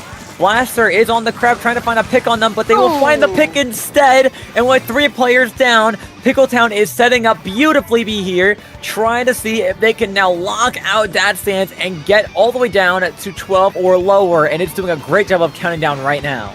They still have control, even though Dat Stands is starting to move in. The count is still going down. Ooh, the Zuka takes a couple shots but gets picked.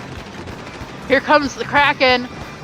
Oh, and Pickletown Zuka manages to clear that ledge there, keeping the zone safe. Here we are, we're down. They almost take the lead. The last few seconds, they get a complete wipeout, and Dat Stands will secure it. Oh, wow, what a match. Pickle almost had it. They really almost did. That was such a close game 5. Down to the 1 point is all it took. That Zuka at the end there by Dat Stands taking out the shot, making their paint only being the pencil, as the other two were down from previous fights. Just made it so hard for them to have to hold control. And with 3 players against the 1 pencil, a wipeout was in their favor. So Dat Stands doing a beautiful job securing game number 5, winning their set 3-2. What a match. And yeah, maybe they should have kept the hammer. But at least Pickletown managed to put up a fight. We thought it was just going to be a roll, but Pickletown did manage to just fight till the very end. Oh man, I hate to see it, but congratulations for Dat Stands on pulling out the win of this 5-round match. Thank you for Pickletown for your hard work and your hard play. Again, if you enjoy these tournaments and you want to support these tournaments, you can find Dapple Doolies on Ko-Fi. If you enjoy it, help keep us running, yeah. Absolutely. And with that being said, that's going to be it from the War Queen and I on the commentary stand. We are going to have a commentator swap before we get you to your next set. So, the War Queen, where can the great players viewing this tournament find you? You can find me on Twitter at the War Queen RIR. That is my Splatoon profile. I also occasionally do art. I do reblog a lot of memes though, but if you want Splatoon memes, that's where you'll find them. You may also see me in game under the War Queen. If you do, don't be afraid to booyah, and I will booyah back. Where can we find you, Cactus? You can find me on most social medias at Glitch Cactus, except for Twitch, where it will be at Glitch Cactus 1, or catch me hosting my podcast, The Cactus Patch, here actually on Dapple Productions itself. So huge thank you to them for giving me the opportunity to have an amazing podcast with them. But that's gonna do it from the War Queen and I. Thank you guys so much, and stay tuned. Your next set of Splatoon is on its way in just a few minutes. Stay fresh.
Splatoon Stronghold, a stronghold for competitive Splatoon, providing resources to long-timers and newcomers alike.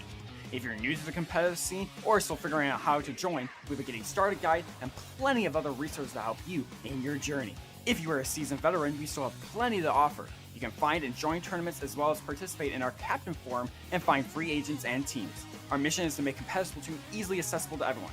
So what are you waiting for? Join the Splatoon Stronghold today!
Hello, everyone, and welcome back to your Dapple Productions stream of Triton-Cup today.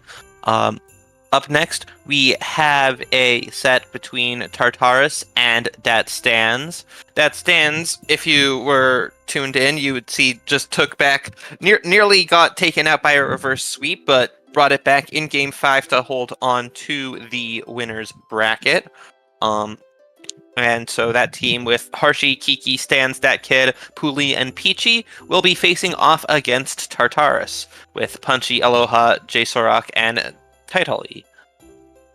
Hello. Yeah, I mean, we saw Dat Stands, last match.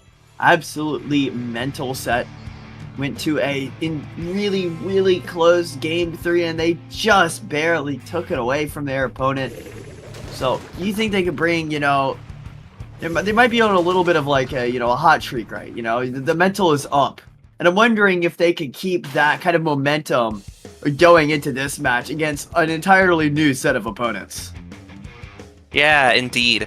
And we have relatively normal comps on both sides, though on Tartarus we do see the ZNF charger, although that goes down right away. A crab coming out next to the zone, dropping down onto it, and the bubble trying to hold the zone. They haven't capped it just yet, but now they do.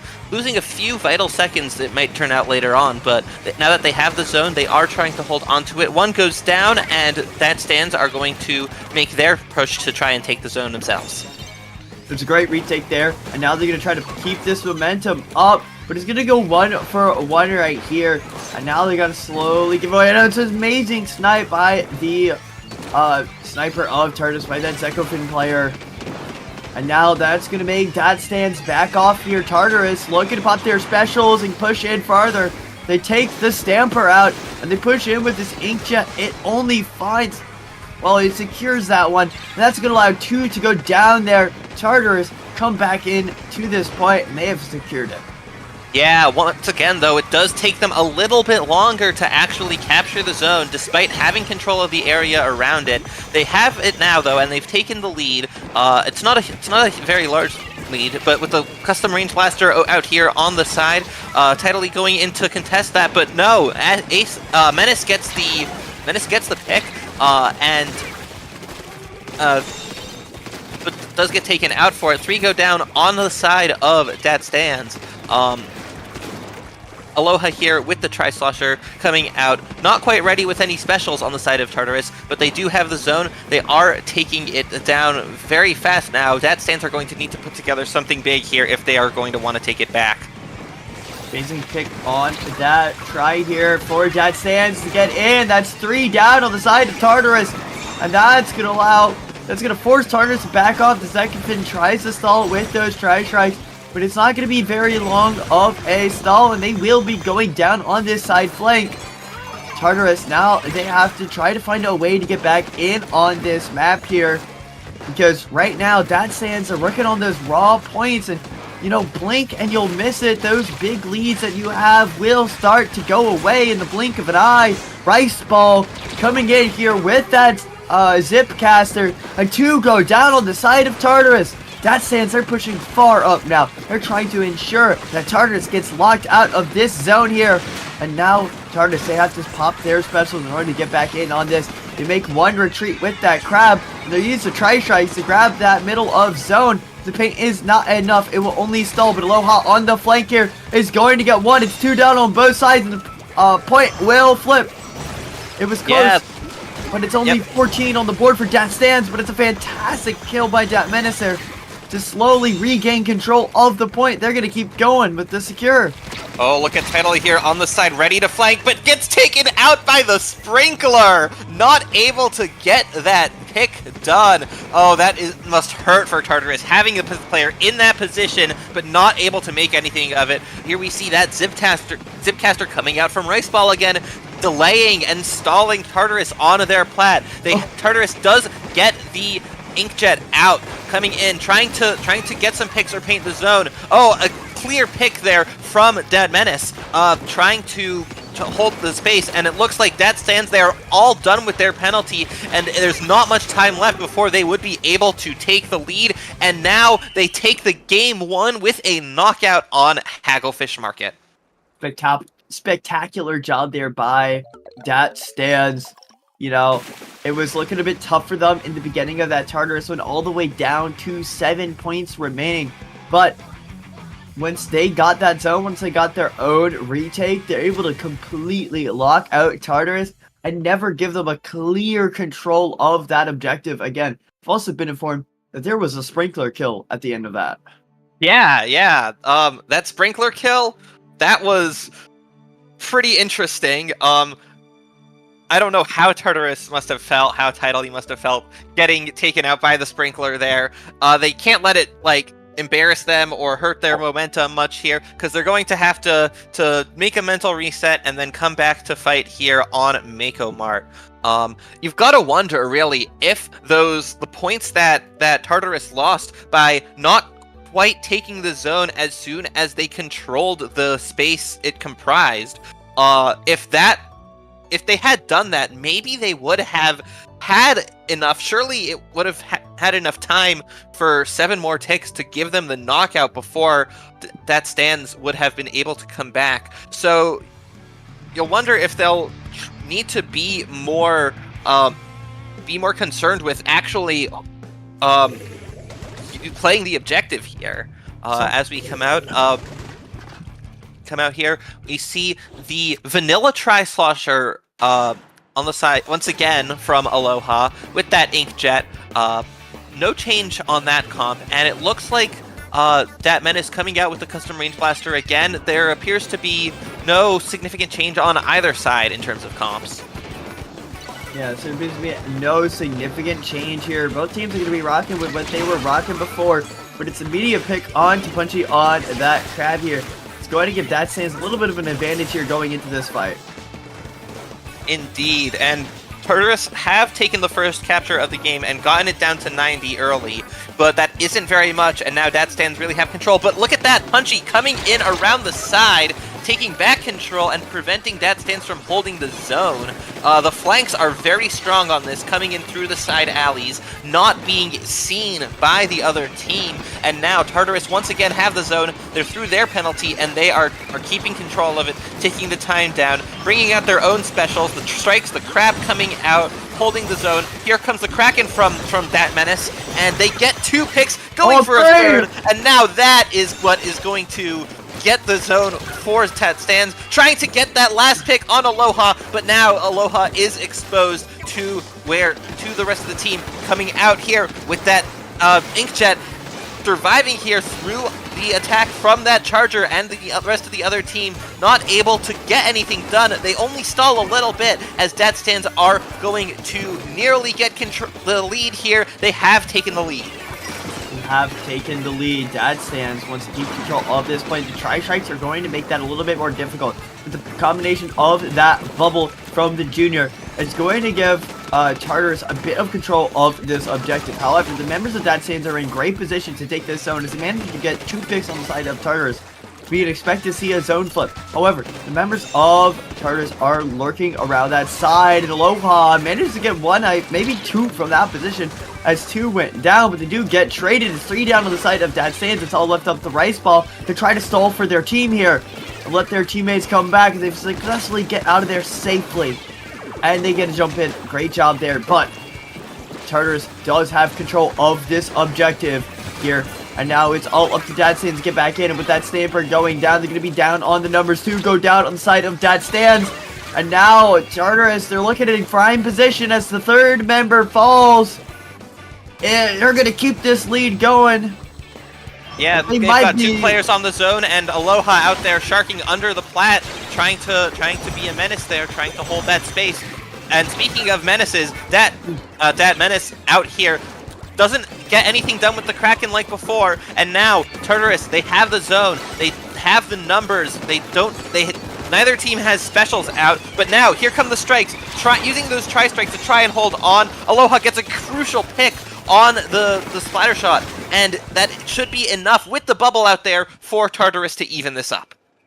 Fantastic job by Tartarus. We saw them do the exact same thing they did to that Sands to them. A very well done lockout, right?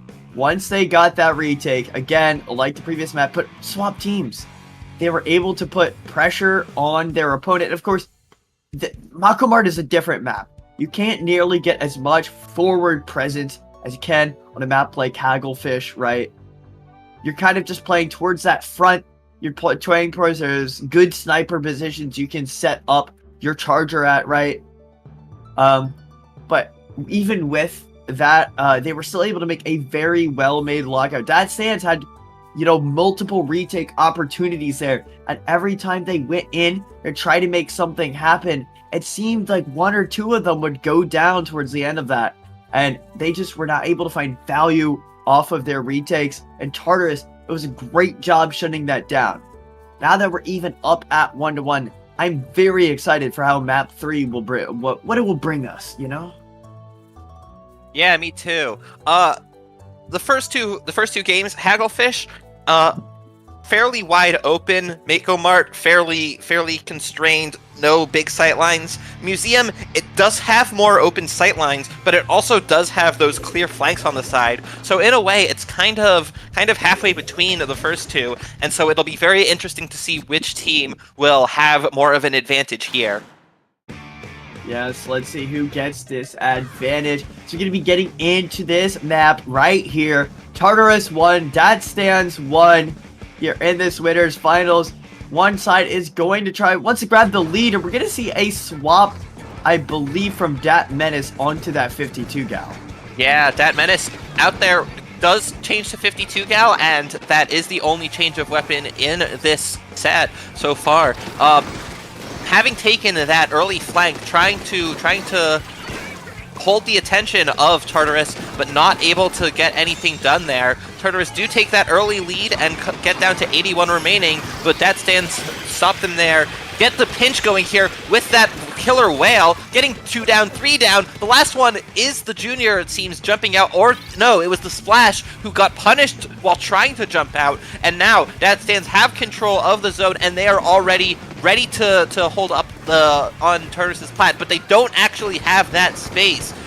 They are only able to hold mid, and now there's the Inkjet coming out, the Trizuka and the Inkjet from both special on each side. Aloha not able to get any picks there, and the Splash goes down on the side of Tartarus. There is the Ice Ball with that Stamper making it happen on the plat, falling back to the zone. And now Dat Stands, they have a very strong position here, holding the zone, keeping the pressure on Tartarus' plat, getting them staggered. The only special that Tartarus has is a bubble. They'll need to pop it on the zone. They get to the zone to pop it. They have that space, but are they going to take control? Yes, they stopped Dat Stands at 8 remaining. This is going to look like the position that they were in before, but Dat Stands quickly take the zone back, and while they have penalty time, it's going to go down fast, and if Tartarus aren't paying attention, that penalty number will disappear before they know it. And 8 points remaining is almost instantaneous, right? It's about like 6 seconds, right? So you want to make sure you end this, get this retake, but to go down inside of Tartarus there, that's going to put a foot in their plans here, as they're going to have to bank it all on one last team fight here, and it's all going to come down to this. 6 remaining, and we see the first one go down, 3 go down. Dat Stands wipes the floor with Tartarus, and they grab map 3. Yeah, a wipeout as the timer was ticking down has got to feel good for Dat Stands, as they take a dominant win over Tartarus. And just towards the end of that game, we saw that last Inkjet coming out from Aloha, but with so much paint on the ground for Dat Stands, there really wasn't any clear angle for Aloha to take with that, and no easy picks to get with it. Yeah. It's, we did see a time where we paraded around Inkjet's great, versatility and getting back in, right? A great retake tool. It still is a fantastic retake tool, but you're able to work around it, right? And that's exactly what Dat Stands did. they were able to not allow these inkjets. Countless times these inkjets came out, and none of them really found a lot of value. Not just in, like, getting splats, but also in grabbing map control either. They were doing a fantastic job at, you know, denying the utility of that. And now we're going to be seeing an Explosher coming out here by the side on Dat Menace, who, you know, we saw him win with the 52 gal, and now they're switching over to that custom Explosher? Yeah, that's the custom Explosher with the splashdown, which is a bit of a, which will be interesting. It'll be useful for taking the zone. This is a relatively smaller zone, not quite as small as it is on Mako Mart, but now 3 going down on the side of Tartarus. Early numbers advantage for Dad Stands, and they have taken the lead here. They still have the numbers advantage. That splashdown is ready to go from Dad Menace. That will be useful for holding them back even more, and here it comes. It does get a pick, though, and then it forces the Charger to back up, who also gets picked after. That's 3 down. The only one left is the Splash, and that Crab Tank is not going to be able to do much on its own until the teammates come back in. It needs that support from teammates. The timer is down to 60 remaining, and so the water level has gone down, opening up the map some more. This might not actually be good for Tartarus, because this wide open sightlines will help out that Stands here with that Explo, with that pencil. Raceball tries to cause some mayhem with the Zipcaster, gets taken out for it, but that Stands holds onto the zone, 2 down on each side. 2 down on each side. They're making it they're slowing down Tartarus' take here. That's pivotal here, as they manage to grab 2 picks with a 1 trade coming up from Tartarus. That's gonna allow Dat Stands to, you know, grab control of this objective, but the Stamper goes down, the Splasher goes down, but the trade is on there onto the Junior. It's 40 points remaining with 20 on the penalty, as 2 go down on the side of Tartarus. Dat Stands looking to lock them out, Punchy in a bit of a pickle there, and goes down, but manages to grab Rice Ball on the way out. Kiki looking for a shark here. Yeah, Punchy gets that trade, but turning a 1v2 into a 0v1, that is not going to be good. Kiki gets that pick, Sharking there, able to surprise title lead. And now, as the zone is neutralized, though, Tartarus are going to look. They have the numbers advantage, finally. They take out that Explo before the splashdown is able to be used, and now Tartarus, for the first time this game, it looks like they both have control of the zone and enough control around it to really hold on to it.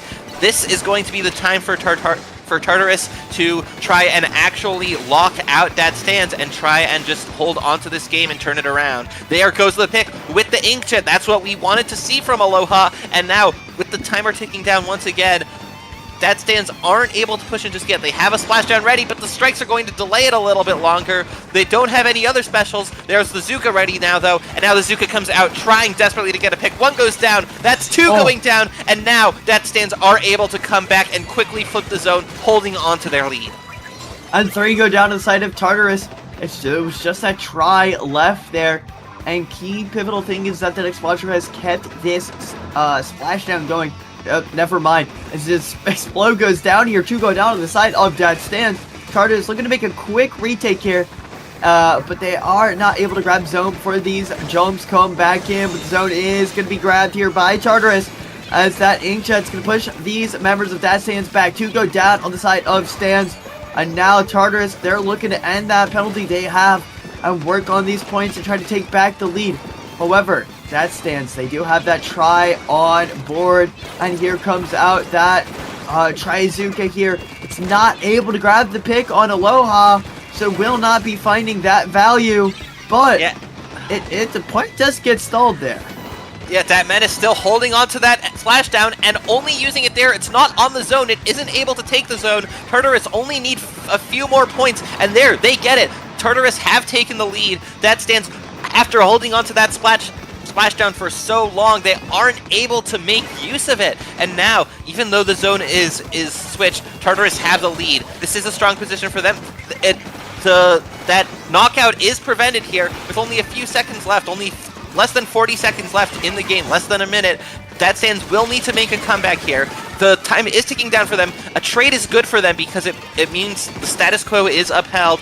Tartarus will want to try and take the zone. The strike's coming out for that end, and that does neutralize the zone. Tartarus are going to have to actually retake it, though, if they want to prevent Dad Stands from taking the lead like they did. And there it goes. The zone is back in control of Tartarus. Only 10 seconds left, and now Dad Stands has very little time and to try to trigger overtime. They have the zone now, and 3 go down on the side of Tartarus, and so they are going to need to try and take back the zone to prevent Dad Stands from winning in overtime. This is for the set. Tartarus trying to prevent that lead change to go down on the side of Dad Stands. They have the Tacticooler, though, so they're coming back quickly, and this is going to be a very, very close.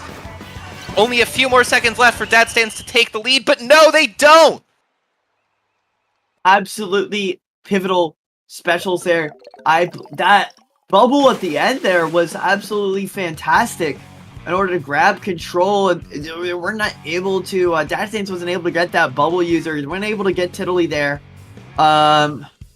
So that proved to be one of the things that ended this, but I mean, I was about to say, you know, Dad Stands, fantastic victory there. I mean, Tartarus holds on to that lead. Dad Stands, though, they were punishing Tartarus's kind of panic there towards the end. We saw multiple times these members were jumping in and they were just going down before they could paint on the zone, but you know, if you throw enough stuff at the wall, eventually some of it will stick. And that was that bubble that Tartarus threw at the wall there, and that is going to bring us to a Game 5. That is a very, very clutch bubble at the end there to give Tartarus the space to paint the zone. Plus, the lead that they had built up, meaning all they had to do was paint the zone just enough to retake. And you've got to wonder if it was a problem for Dad Stands holding onto that splashdown for so long. And, like, going down, having the Tacticooler buff to keep it, but holding onto it for so long afterwards, and then finally getting the chance to use it and not being able to take the zone with that splashdown. Yeah, just Tartarus was not allowing, you know, that splashdown to get value. After they, you know, had that spectacular splashdown play at the beginning, Tartarus realized how they could play around it, but now we're going to see Dat Menace most likely switch off that weapon here, as they have been switching around, and we are going to see, I believe there's the normal 52 gal there coming out. You see that wall, we're going to see that killer whale. It's one of the most, you know, it's been powerful for a long time in this game. Yeah, and I'm excited to see Dat Menace playing it. Rice Ball going down early, but has switched from the vanilla Splatana Stamper to the Splatana Stamper Nouveau, swapping out the Zipcaster for a Crab Tank. And speaking of Crab Tanks, Punchy coming out with it early, allowing Tartarus to take the zone and take the space beyond it. Barnacle and Dime, a bit of a lockout-heavy map in the past, but we will see if that has changed with the map changes that happened in the most recent update to the game. Aloha here with the Inkjet, holding that very strong position on top of that snipe, but falling back a little bit to stay alive, to stay in the battle, trying to punish the players trying to flank, and Tartarus still holding on. 2 going down, that Crab Tank, powerful, getting a third, and now Dad Stands are going to have to work very hard. They have that whale. That whale comes out a little early before they're back in and set up, but Aloha goes down. Dat Menace getting a pick here, trying to take that space on the right side, putting up that wall, but going down for it. The Trizuka coming out, but not able to get any picks. It neutralizes the zone here, and one goes down on the side of Tartarus, allowing Dad Stands to finally take the zone for the first time this game. Pivotal penalty application right there. Pivotal zone take. This is going to allow Dat Stands to grab this momentum. You know, the thing about not bringing a crab here on this map is that the opening of the map is really hard to play, right? And so it was up to Dat Stands to make that retake so they can grab this momentum and put on their own pressure. Yeah, especially too far. But now we're going to see that come out with this Trizuka with these specials, and they're able to. It's not able to grab any picks. It's one down to the side of Dad Stands, and Tartarus looks like they're coming back in here with that bubble with those strikes. Yeah, they have that bubble, using that bubble to hold the space that they haven't necessarily earned with the control through their weapons, and so that bubble allowing them to take the zone that they otherwise wouldn't be able to take. Very, very strong move here with Tidal E on that junior, consistently getting that. And now another crab coming out from Punchy, trying to prevent that stance from pushing in. The Splatana Stamper goes down before using their crab, and it looks like they don't have the Tacticooler buff, so they don't have that charge ready to come in. The penalty for Tartarus is all the way gone, and now there's only a few seconds left, only like 6 seconds left for Dad Stands to try and stop them. They neutralize the zone here, and they finally take it with only 3 ticks remaining for Tartarus. Dad Stands have survived to try and take this set once more. This is for the whole set, remember. This is game 5, and Dad Stands are going to try to put down another lockout here. They're going to try to prevent Tartarus from coming back in. They don't have a very large penalty, but they have 40 more points past it, and there's the killer whale. Punchy out here with that crab, trying to make the magic happen like they did before. It's not enough, though. They don't get the picks. They neutralize the zone, though. There goes one down with that Inkjet, and now all of those specials coming out in sequence allows Tartarus to make their way to the zone and take it. Yes, and now they're going to be able to keep that pressure. I looked at the Stamper, thought it didn't have crab. It does have crab. It's the other Stamper. As Kiki Prime manages to go down there, but it's one pick on both sides, and Aloha might be in a spectacular position, but it's actually a bad one as they manage to go down there. Now we're going to see Rice Ball Stamper come out to get some more map control. Now these zones are going back and forth, but that's going to work out in Tartarus' favor as they have a lead here. Rice Ball goes down to that bomb, and now we're going to see Tartarus in a prime position to take this point, but they do go one down. The Tri-Strikes come out, the crab is out of Punchy, but 2 go down here on the side of Tartarus. Now it's just left up to Punchy and one other to keep control of this zone, and they are not going to be able to. That stands. Now they're getting these picks. Now they're getting the zone control. However, Tiddly comes in with the bubble to take point again. And yes, we're seeing this zone flip back and forth over and over again. Yeah, neither team is able to get this lockout in the last minute. Both are playing very aggressively, throwing themselves at the other team, trying, in Tartarus' case, to just neutralize the zone again and again. But that stands. They are going to need to make something happen. Rice Ball getting a crucial pick onto that splash, preventing Punchy from getting another crab so quickly. This is a comp from Tartarus that doesn't have a Tacticooler, so Punchy isn't going to get a crab. But Tartarus, they will need to take the zone if they want to take this. The time is running out for them. They will get overtime, but the zone is neutralized, and 2 go down on the side of Dad Stands, and 2 go down, but they take it back, and Dad Stands take the lead in overtime to take this set. What? Hey, Game 5! What was that? They were up against the wall. Their backs were against the wall, but they held on. They kept the paint on the zone, and despite losing control in overtime, going 2 down, they were able to take it back. They were able to hold onto it, hold the space, and repaint the zone to take that overtime comeback. And the set goes 3-2 to Dat Stands. Incredible gameplay we've seen here. I mean, it's hard to lock out opponents, right? Especially against some of these team comps, but Tartarus, they were missing that cooler, right? And when you go coolerless, you do have to expect that if you go down, it is a big minus for your team, right? It is a lot more penalizing than if you went down with a cooler, right? So they were playing that risk. They were playing, we'll have our splash, get crab early, we'll get this, big early game momentum, and then we'll have so much map control with those specials that we'll be able to keep Dat Stands locked out. And that plan was working for the most part at the beginning of the game. Dat Stands could not get the crab on their own side, up because, it's on, a slower special weapon, right? And then they were running that plan somehow, and then Dat Stands, they get some really good picks in some pivotal times, and that allows them to push onto point. They grab a lot of points. Then we see a back and forth, and we saw Dat Stands, they were cool, calm, and collected during those moments, and they're able to get those picks and keep Tartarus locked out. This map could have ended so much differently. We could have seen Tartarus grab that third map and, grab that map 5 and go on to grand finals. But it will actually be Dat Stands. Some really good picks at the end of there will be moving on to winner side grand finals. Indeed. Yeah, you've got to wonder if Tartarus are really kicking themselves for losing that game 1 here, because they could have taken it in 4, they could have taken it in 5, but no.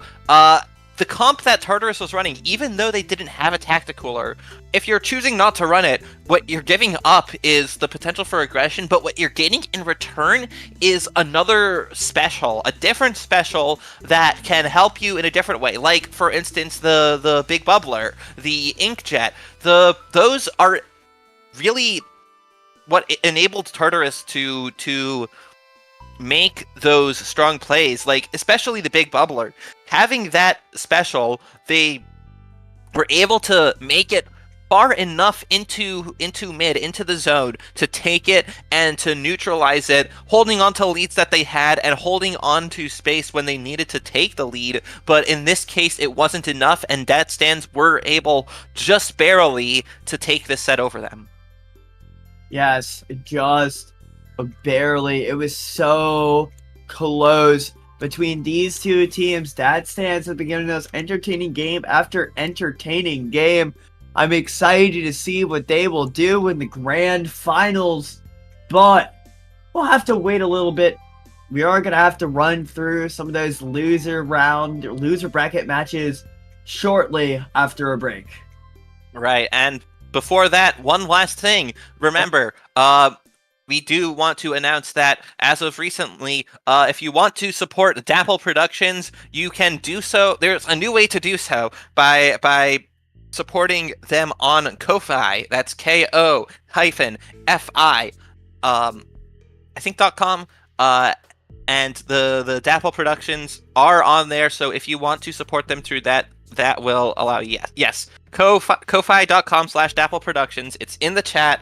If you want to support them financially, go right ahead and support them there. I mean, if you got the money, go ahead and do it. It helps us run all these tournaments that you see that happens. I mean, it'd be, but no judgment if you can't, obviously. So we'll be right back, of course, right? Because we got to take a short little break, but stay right there in your seats, because we're going to have one hell of a match series coming up next.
Splatoon Stronghold, a stronghold for competitive Splatoon, providing resources to long-timers and newcomers alike. If you're new to the competitive scene or still figuring out how to join, we have a getting started guide and plenty of other resources to help you in your journey. If you are a seasoned veteran, we still have plenty to offer. You can find and join tournaments as well as participate in our Captain Forum and find free agents and teams. Our mission is to make competitive Splatoon easily accessible to everyone. So what are you waiting for? Join the Splatoon Stronghold today!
Are you ready, folks? We got a brilliant match on our hands. We're gonna have Tartarus versus Pickletown here in the losers finals. I'm Antonin, joined here by Squidoku. Squid, what are your thoughts here on this match? Well, my thoughts on this match are that these two teams, they both got knocked out on opposite sides of the bracket, or should I say, Pickletown got knocked out on one side of the bracket, and Tartarus made it all the way through the other side before getting knocked out in the winners finals. I should say getting knocked down to losers bracket. The point is, these teams have not yet played each other today, so they don't already have a sense of what to expect, unless they've been watching the stream, because both of these teams,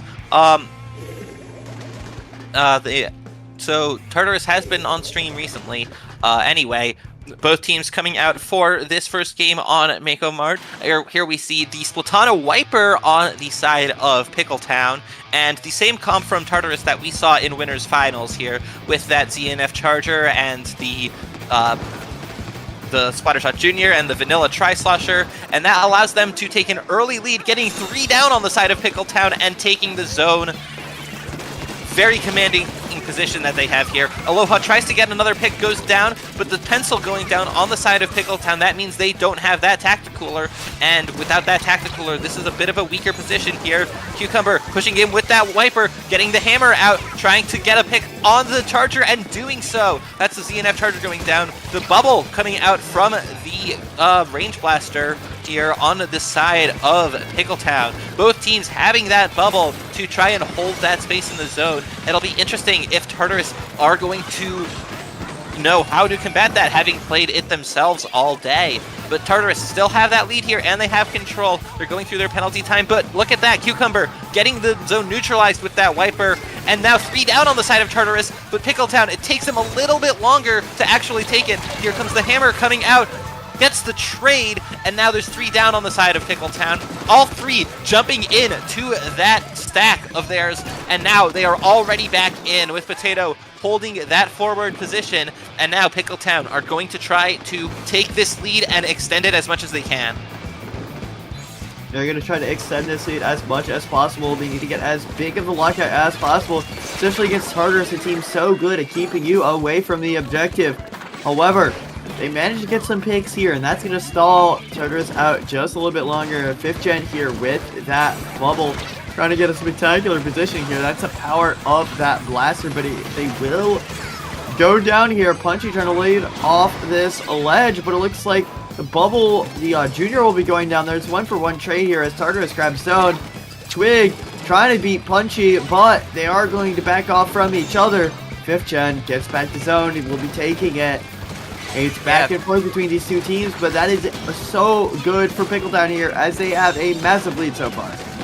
Yeah, those were very clean tri-strikes from Tartarus coming out to take the zone and give Pickletown that penalty that they had. But now, Tartarus are struggling a little bit to actually hold that space. Cucumber coming in, popping that hammer, doesn't get anything done with it though. The splash goes down, but Cucumber doesn't really get much more than that.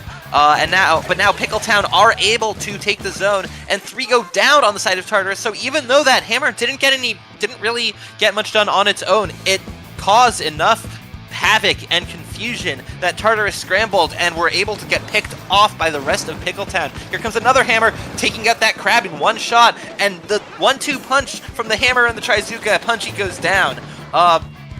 So Tartarus are going to need to put in a lot of work here to take the zone. They have a bubble ready to go though, so they'll want to do what they do best, getting those tri-strikes out, getting that bubble up, and that is causing Pickletown to lose control of zone even as they have gone through their whole timer. But no, Pickletown, they stay there, they get the zone back, and they take game 1.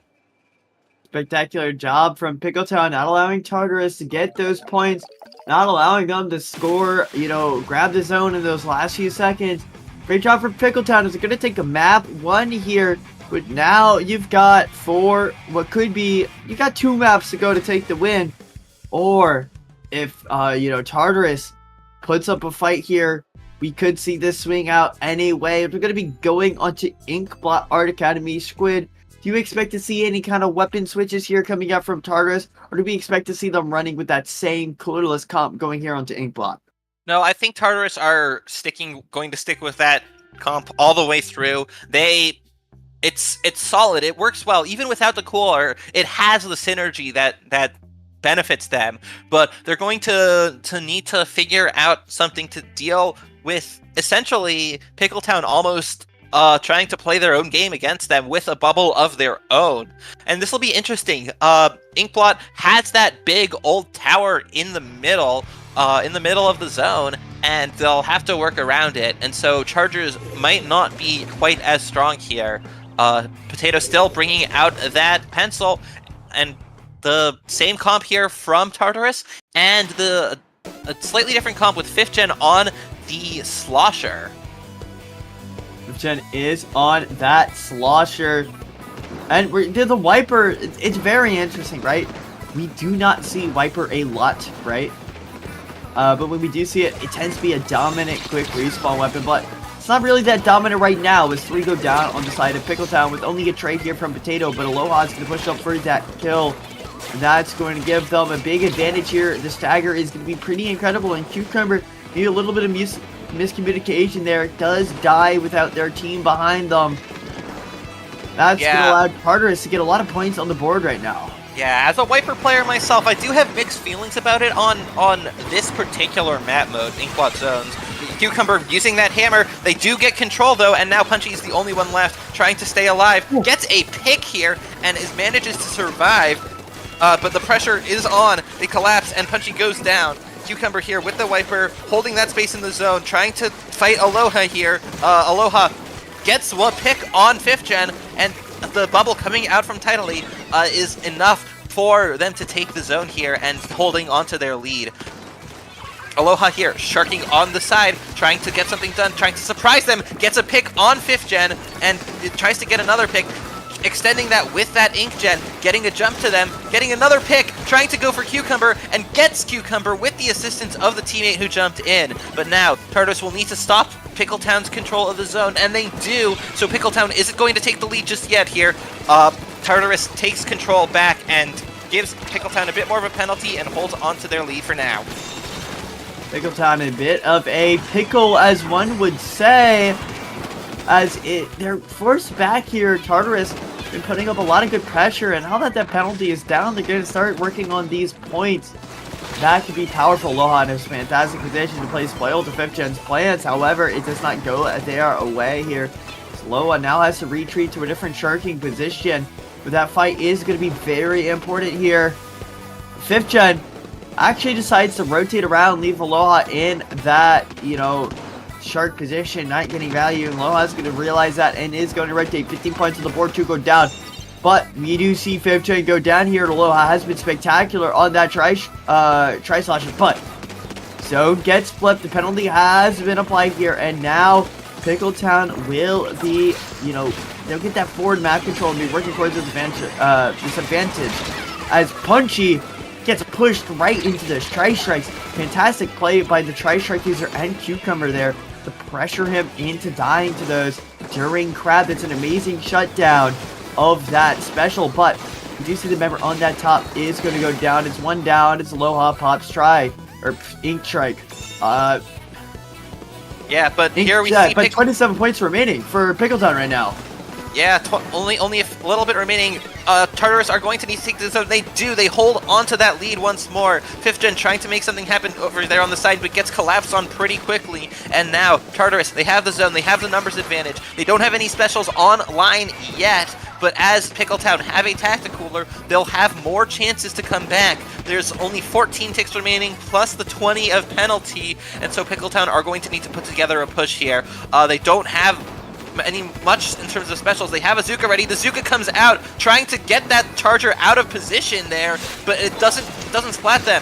Here comes the hammer, trying to get the crab, and the strikes try and take the zone, and finally Pickletown take the zone. There's still a bit more of a lead for Tartarus, but Pickletown, they have the zone now, and they have 2 down on the side of Tartarus. They need to hold on to this zone if they're going to take the lead. And Tartarus, there's less than a minute now. They are going to want to come back. They have the tri-strikes ready to go, ready to push Potato out of position, but no, Cucumber coming in from the side with the Wiper, gets a trade there. Punchy back here, back on that sculpture. Isn't pushed out by tri-strikes this time and is able to get a pick. Tartarus, they have taken the zone back. Tartarus have taken the zone back. Stop Pickletown's attempt at a comeback. Cucumber gets rushed by Aloha, but is able to stay calm and get that pick. Now, the hammer comes out, gets thrown off to try and hold back Tartarus, and now Pickletown, less than 20 seconds to go here. They are going to try to hold on to make this comeback.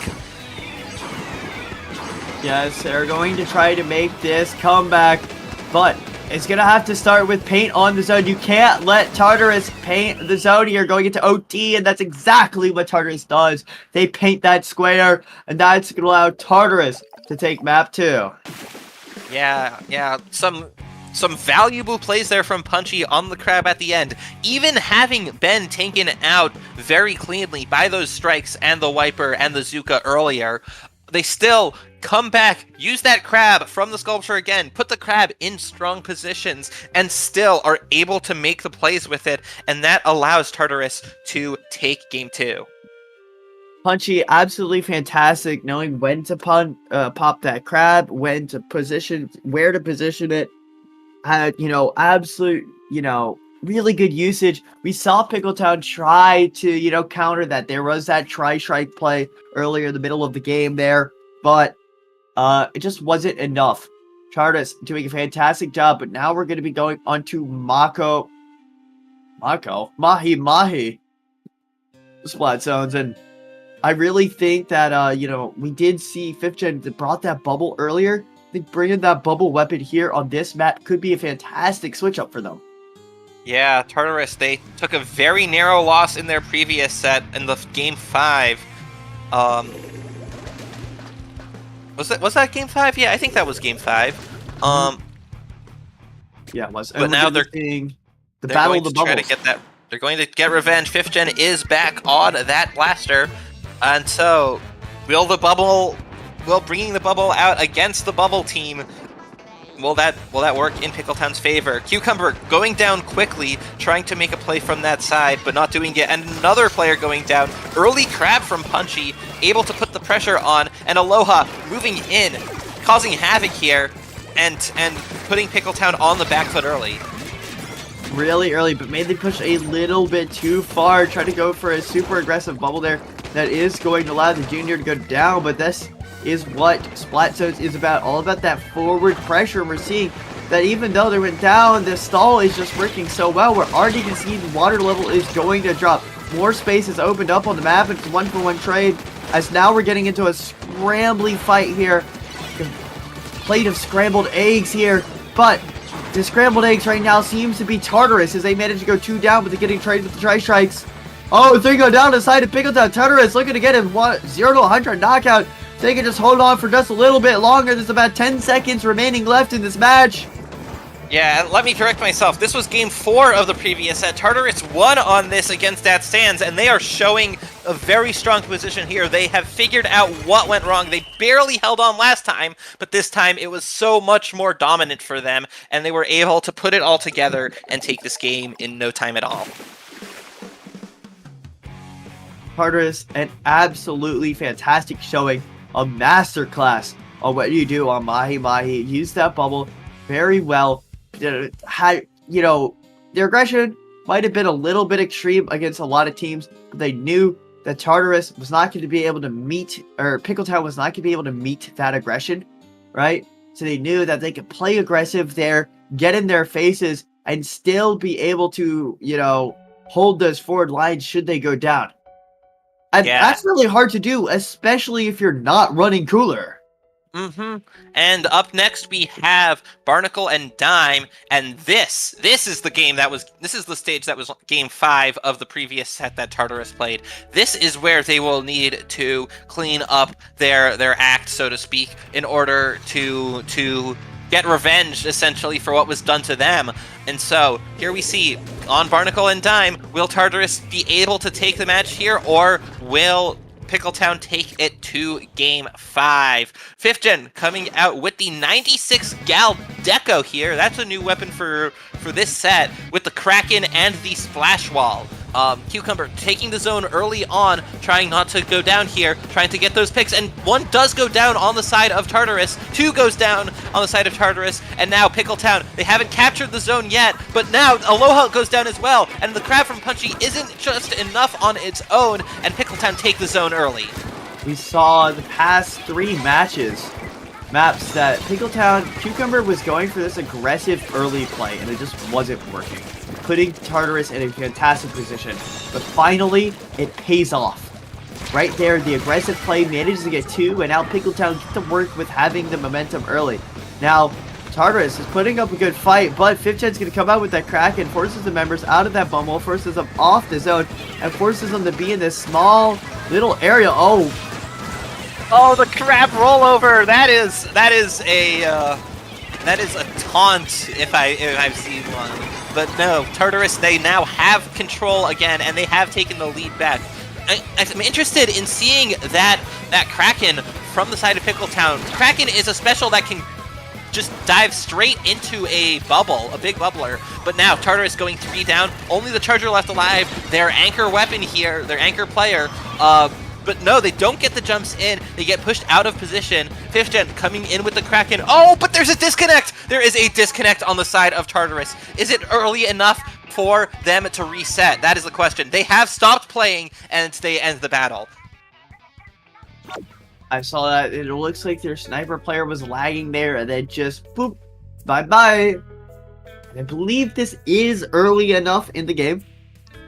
As Tartarus only hit 63. Yeah, neither team had gotten past 50 points, and there were more than 3 minutes left in the game, so that if it's the usual disconnect time rules, that is enough for Tartarus to take that disconnect and to replay the game.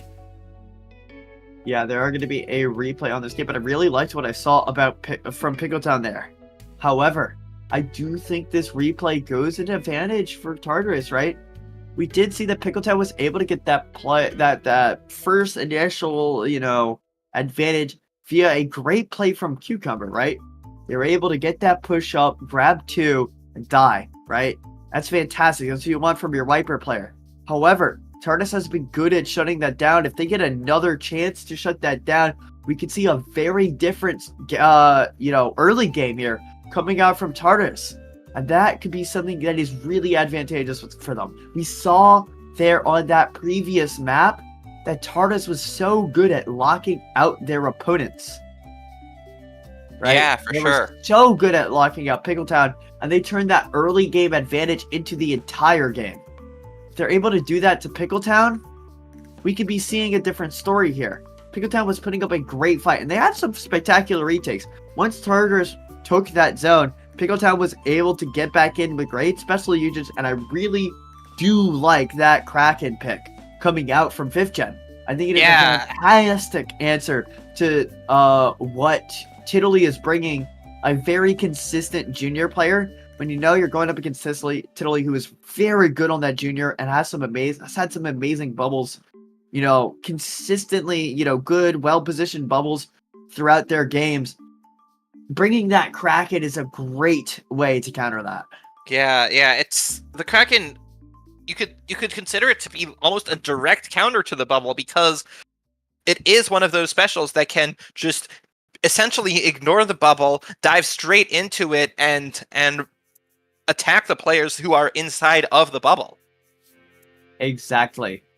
That is why it's so good against those bubble players, right? Bubble players want to stay in their bubble, which, will shrink to decently small size after, a couple of hits, right? And then they're gonna stay in that small space. They're gonna put their paint down on that zone, supposedly protected by the bubble. And then all of a sudden, it's a big squid! Run! Scary! And that's gonna make the bubble player panic. They're gonna go, oh no! Oh no! There's a Kraken coming after me! God, I gotta get out of here! Run, run, run, run, run! And they're gonna give up that map control, right? They're gonna, at worst, they're gonna get picked, right? They're gonna get splatted. They're, in that panic situation. They're not gonna be able to avoid that Kraken. They're gonna go down, and that the bubble's gonna find less use. Or they're gonna have to full retreat out from that bubble, completely, denying that advantage, that map control they had gained from using that bubble to begin with.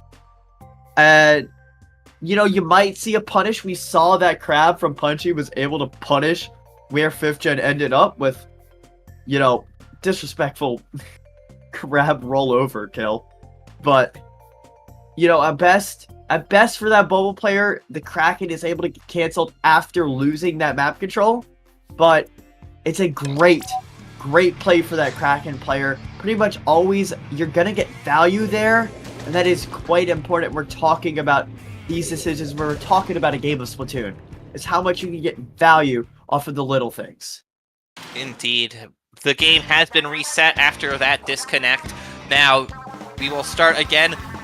not sure how, if the teams are going to approach it differently. Cucumber taking the zone once again, not necessarily going for that right side push, and does get taken out in the zone. Very different opening for them. Tartarus able to take that first push, going up in numbers, going 3-2, forcing Twig back there. Aloha pushing in with the Tri-Slosher, getting a pick, looking for another one.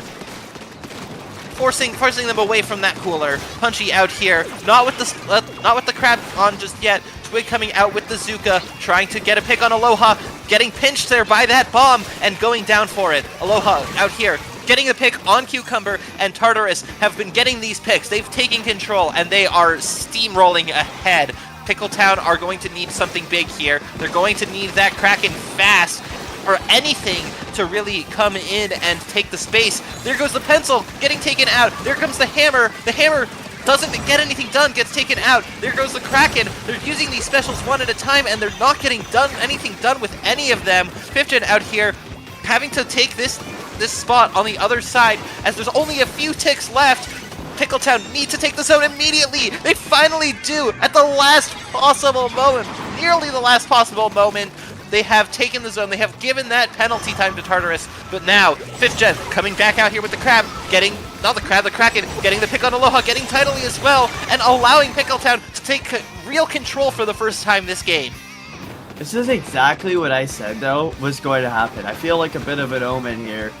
As, you know, we saw that Cucumber's play at the start of the round did not work, and Tartarus was able to grab an insane advantage there. But the Kraken flank was spectacular, and you can count on these Pickletown players to get it done when they need to the most. But Punchy, spectacular crab pick onto Twig, is going to rip this map control right away from the hands of Pickletown. As one member does go down the side of Tartarus, that's 2 down. Pickletown will be able to work back in off this, but Punchy is aggressive, going for this picks. Will get shut down, and now 15 comes out with that Kraken. There's no bubble to counter here, but there is a little bit of pressure, you know. Whenever that special goes on, you gotta think, uh-oh, what's gonna happen? Aloha gets a little bit stuck there on that ledge. That's gonna allow them to get picked. 3 go down on the side of Tartarus, and now Pickletown, it's their time to bring this all the way down to 2. As they're gonna start working on keeping them locked out. And Cucumber, fantastic pick onto Aloha, trying to jump out from the corner there. But it gets taken out before being able to use that Zuka. Doesn't have the cooler buff to come back in. There goes Punchy, trying to use the crab, but gets taken out. There goes the hammer, gets thrown off to take that space. Pickletown, they are done with their penalty, and they have 30 ticks or so to take this game. Tidally moving in, sneaks past and gets the bubble on the zone and allows Tartarus to prevent that comeback right away. Tartarus, they have control again. They give the penalty time to Pickletown, and even as they go 3 down, they have given themselves more time. Punchy here with the crab. They lose the crab, though, to that hammer. I think hammer should one-shot crab. No, actually... It does. Well, you know, and the user. It does one-shot the crab itself, but they are able to get the user as well. I think it was a fantastic use of that hammer throw, but Pickletown going to push the advantage here, and Tiddly, you can't escape the big squid, the Kraken there from 5th Gen, and that's going to allow Pickletown to start pushing up here and keep this advantage. Aloha going to go down on that plat there, on those stacks. That's here comes another crab from Punchy. Punchy tries to make something happen, but isn't able to do it. Punchy, that crab doesn't get anything, but now Pickletown has taken the zone again. They aren't able, Tartarus aren't able to stop it, and Pickletown have taken this to a game 5. And that was really close. Actually, Tartarus was right about to paint the zone fully there. Get that spot, but it wasn't quick enough. Pickletown. I mean, what a comeback there in that match. First of all, that match started entirely in Tartarus' hands. Tartarus, they kept that, and they were like, vroom, vroom. We got you. We shut down your plays. We got this. We're going to put this. We're going to draw the line in that sand, and it's going to be in your spawn. And then Pickletown was like, nah, that line don't exist. They erased the line in the sand. You know, they smoothed it out. They pushed back in. They grabbed those picks. And, you know, it was really close. You have to wonder if that if taking such a strong early lead affected Tartarus's mental, if like they felt that they were in such a strong position, or on the other hand, if almost getting the immediate knockout but not quite might have hurt them mentally, and they had a lot of time to hold on to the zone and either take that win or just hold on to that lead. But Pickletown kept fighting. They were fighting for their life in this tournament, and they successfully managed to turn it around, hold the zone for more time than Tartarus did, and take that knockout win, that comeback knockout win to force Game 5 here on Hagglefish Market. That is something that you said earlier about maybe the mental of Tartarus a little bit whack after, almost closing it out. Maybe, Pickletown able to, realize that their opponents might be a little bit off kilter there after being so close to securing, but you're in losers finals of Triton-Cup. You're not getting tilted off of almost closing it out. So I do not think that is the case. As we're getting in here onto Hagglefish Market. Yeah, another aggressive straight up the middle play from that Viper does get taken out, and now the Inkjet from Aloha also gets sniped out of the air by Potato. Cucumber back in it already, trying to make that play, trying to force them out of position, and now Pickletown, they have control here, and they are pushing Tartarus in their spawn. They are trying to hold on to this, but here come the specials. Here's Punchy with the crab. The Tri-Strikes are also ready to go, and the Inkjet that neutralizes the zone, but Pickletown does take it back, bringing out that Kraken. They had success with that Kraken, and so it's coming back. Tidally able to use that bubble, but it gets the bubble. They get nothing done with it. It gets just destroyed immediately. And Pickletown, they are in as strong a position as before. They are ready to take this. They have the hammer ready to go. Cucumber jumps out to hold on to some of that health, and there they go. There comes the hammer. It gets thrown. I don't know if they got that pick with it, but Aloha is down. Pickletown, they have the zone. They've had the zone this whole game, and now they want to close this out like Tartarus couldn't. One goes down though, and it is the pencil without a tacticooler to bring them back in. Another goes down on the side of Pickletown. The strikes coming out from that ZNF Charger. They do neutralize the zone, and with 5 points remaining, Tartarus have turned this into essentially a replica of Game 4, but the other way around. Yes, the sides have swapped here, but Aloha trying to find something with that Inkjet. It's not going to find anything. However, all quiet on the western front here is Pickletown. They're gearing up. They're getting their specials ready for an explosive retake here. We're going to see it come out. Here comes out the Kraken. Here comes out the Zuka. Here comes out the Cooler. A Cucumber in the midst of that, I believe, also Pop Stamp. That's 2 going down from 5th Gen's Kraken, and now Pickletown working to keep this lead in their hands here. So they're going to push forward. Tiddly trying to grab a pick there. Does shut down Cucumber there, but however, that is that quick respawn. That is what you expect to happen if you're that Viper player. Is, the Tri-Strikes come down, but they're not going to find a pick. They're not going to find an advantage. 2 goes down on the side of Tartarus here. Cucumber somehow manages to sneak out of there. Punchy, we've seen these crabs be so good, but it's not going to find value. Cucumber, though, gets wiped there, as now it's 1 down here. And Pickletown, they don't have as much forward map control as they had initially, but it's going to be the Kraken. It gets splatted right in the initial startup frames. It's so unfortunate for 5th Gen as the sniper goes down as well. Cucumber, though, does get the trade there and gets out. Tartarus, however, does manage to grab zone. Yeah, both teams were playing a little bit cautiously earlier, but now Tartarus, they have the zone, they smell blood, they're bringing out their specials, and they are holding that space. They're not moving up through that court area to try to take Pickletown's plat at the moment, but Pickletown, they have that space, they are bringing out multiple specials. The hammer gets a pick on Aloha, but gets punished for it, and now Tartarus, they still have the zone. Here comes 5th Gen with the Kraken, trying to get the other players out of position, and they do. They might not get a pick with it, but that becomes a trade, and Pickletown does do enough to take the zone. Oh, that scoped pick on the Viper in hammer. That is huge for Tartarus, and they are going to burn through that penalty time if they want to take the lead of the game. And Zekofin shots were crazy there. Zekofin proving its usefulness here in Tartarus's comp, as there was about, I'd say, about 25 30 seconds left here on this map for Pickletown to make this retake. Cucumber gonna find a trade with the stamp. You take those. As the Kraken comes in for 5th gen, we're gonna see it get value and get traded again. It's 2 for 2. 10 seconds left, 10 points remaining, and Pickletown is in a bad position, and it will not, paint will not go down fast enough. Tartarus closes it out, and an almost reverse situation will have happened last map. It's an amazing comeback from them, and Tartarus will be moving on to those grand finals to take the run back against, oh my god, my mind just froze. Against That Stands. Thank you.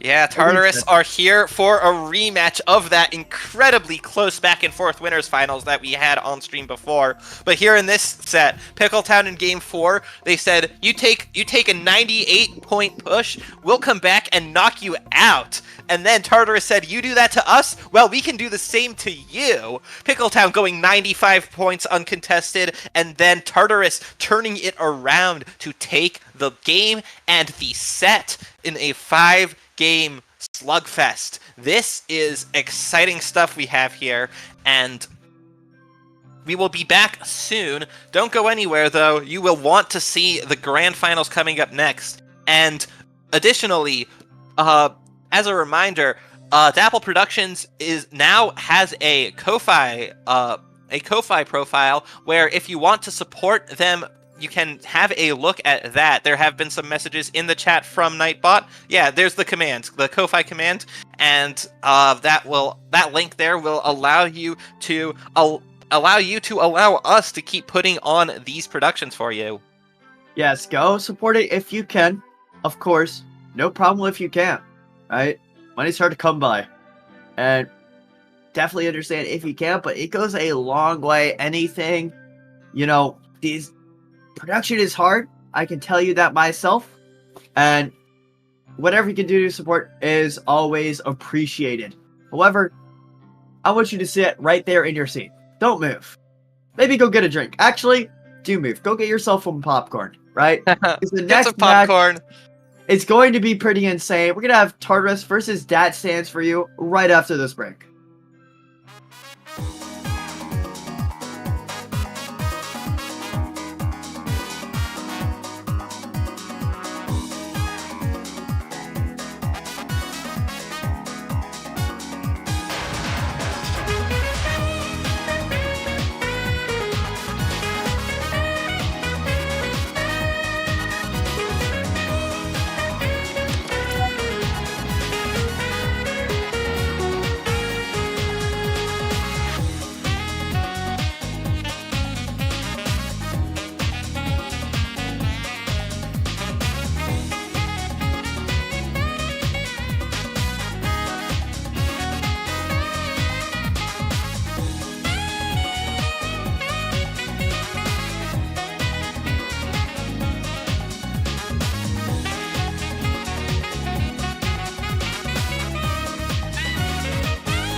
Hello and welcome back, ladies, gents, and ambies. We've got a wonderful grand finals on our hands.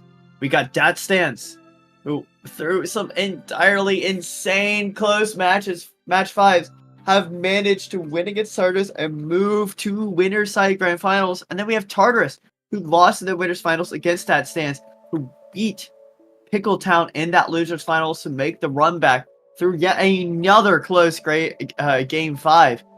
I mean, all I can say is expect to see one hell of a series. Yeah, we have seen some very exciting, very close back and forth sets here in the later stages of today's Triton Cup number 80 from Dapple Productions, and it all comes down to the grand finals between Dat Stans and Tartarus here in this best of 5 Splat Zones only throwdown. Yes, Splat Zones only. There's no tower. There's no tower. Don't even think about clams. Because this is Splat Zones only. Anyways, we're going to be starting out here. We have seen these 5 maps being consistently played throughout this tournament. We have seen both these teams on them. They're both very well suited, or well accustomed to these maps. Well acquainted with them. Yeah, so I can expect to see pretty insane series here. I'm wondering, of course, Tartarus is going to go that colorless comp, but we did see a large amount of switches by Dat from Dat Stans here. So yeah, I'm wondering what they're going to bring. They have a significant roster, and they may try to keep the same thing that allowed them to win against Tartarus before. They may try to switch it up a little bit and give Tartarus a bit of surprise. Tartarus here, they only have those 4 players on those 4 weapons, taking the same comp into every map here, and it has worked for them for the most part throughout this tournament. The only set they dropped was a very close 5-game set to Dat Stans themselves, and they've got to be confident in what they've got going into the grand finals. Yes. Going into grand finals. I mean, these teams are taking their time, taking some breathers before they play this match. They've been playing for a long time, right? It's the final round in the tournament. Both these teams kind of exhausted, but Dat Stans, they've had a little bit of break here. They've been able to, let loser semis finish and losers finals finish. So they're taking their breather, right? And sometimes that's an advantage, right? Other times it's not. Other times you want to still be warm. And Tartarus, well, after that game 5 they just had, I can tell you right here, they are very warm. Oh yes, they are indeed. And here we see, looks like a disconnect again from the side of Tartarus. So this is even earlier than their disconnect in the previous set. I hope that won't be a sign of further issues from Tartarus, but it is the same player, that their Charger player who disconnected before, but they will, it's very clearly early enough in the game that they will have another chance to go through with this, and we will get right back to it once that Charger player comes back in. Yeah, just stand with us. We'll be right back. We're just gonna wait on this player. Yep. It won't take very long. I certainly hope that we will be able to see this set play out, as Tartarus don't have a 5th player to swap in. If this internet connection issue is not, if that can't be resolved, it would be a little bit of an underwhelming grand finals compared to what we saw before, if that is going to be a permanent issue. But we're certainly hoping that we will be able to see an exciting finish to this tournament. Yes. I mean, we should, right? Yeah, we did see that as long after as that the teams disconnect, can play. right? We didn't see another disconnect in that match, right, afterwards. Right. And it was still a very, very exciting map 3. Oh, yeah. Map 5. Sorry, counting is my specialty. And so I could really expect to see some really back and forth gameplay, but we do have to hope Nintendo doesn't just smite a person, you know? Yeah, let's keep our fingers crossed. Let's hope that this works out. And we're still waiting for them to get back into the lobby here. But we hope it shouldn't take too long. So the first game here will be on Hagglefish Market. Back in the previous set between these two teams in the winners bracket finals, this was also the first map in the set, and it was won by Dat Stands. So Dat Stands will be looking for another win on here. Tartarus will be looking to take the momentum that they have from the losers bracket finals and turn it into a win here as well. They did take they did lose this map on the previous in the losers bracket finals as well. It was also game 1 there. It was game 5 there, and they won on that one. Excuse me. I misread the bracket here. Yes, game 5. This was game 5 in Tartarus's previous set. In fact, this is the map that they just played on to win that set. So they will have the momentum there.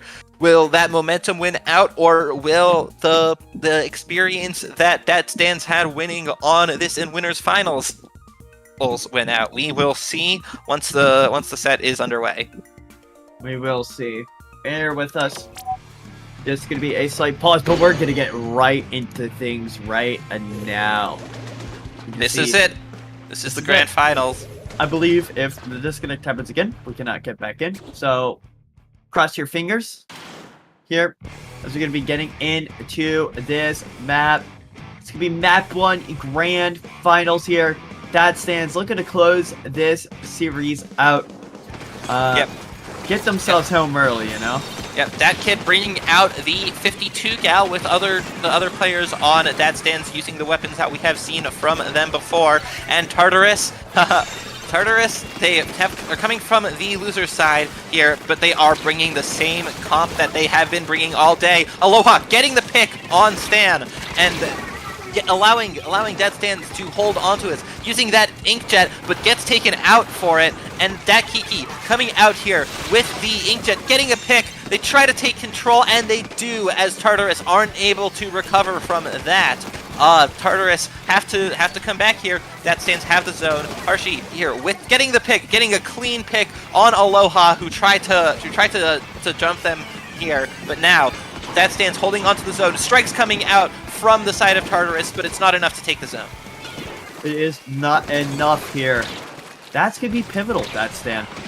That is a fantastic retreat option there. And now all pressure is on these members of Tartarus to get the zone, but they went bubble. They weren't able to grab it. Now we're going to see the killer whale. That's another special that can go through that bubble, right? We're talking about Kraken earlier. Killer whale is a great one to get people out as well. Aloha going to get a pick here, and that's going to help flip things around as another member goes down for Dat Stands. That's going to leave Tartarus in a prime position, but it's a fantastic snipe coming up from the pencil there. Aloha. This shark could be powerful. It gets 1, it gets 2. Does it get the 3rd? No, it backs off.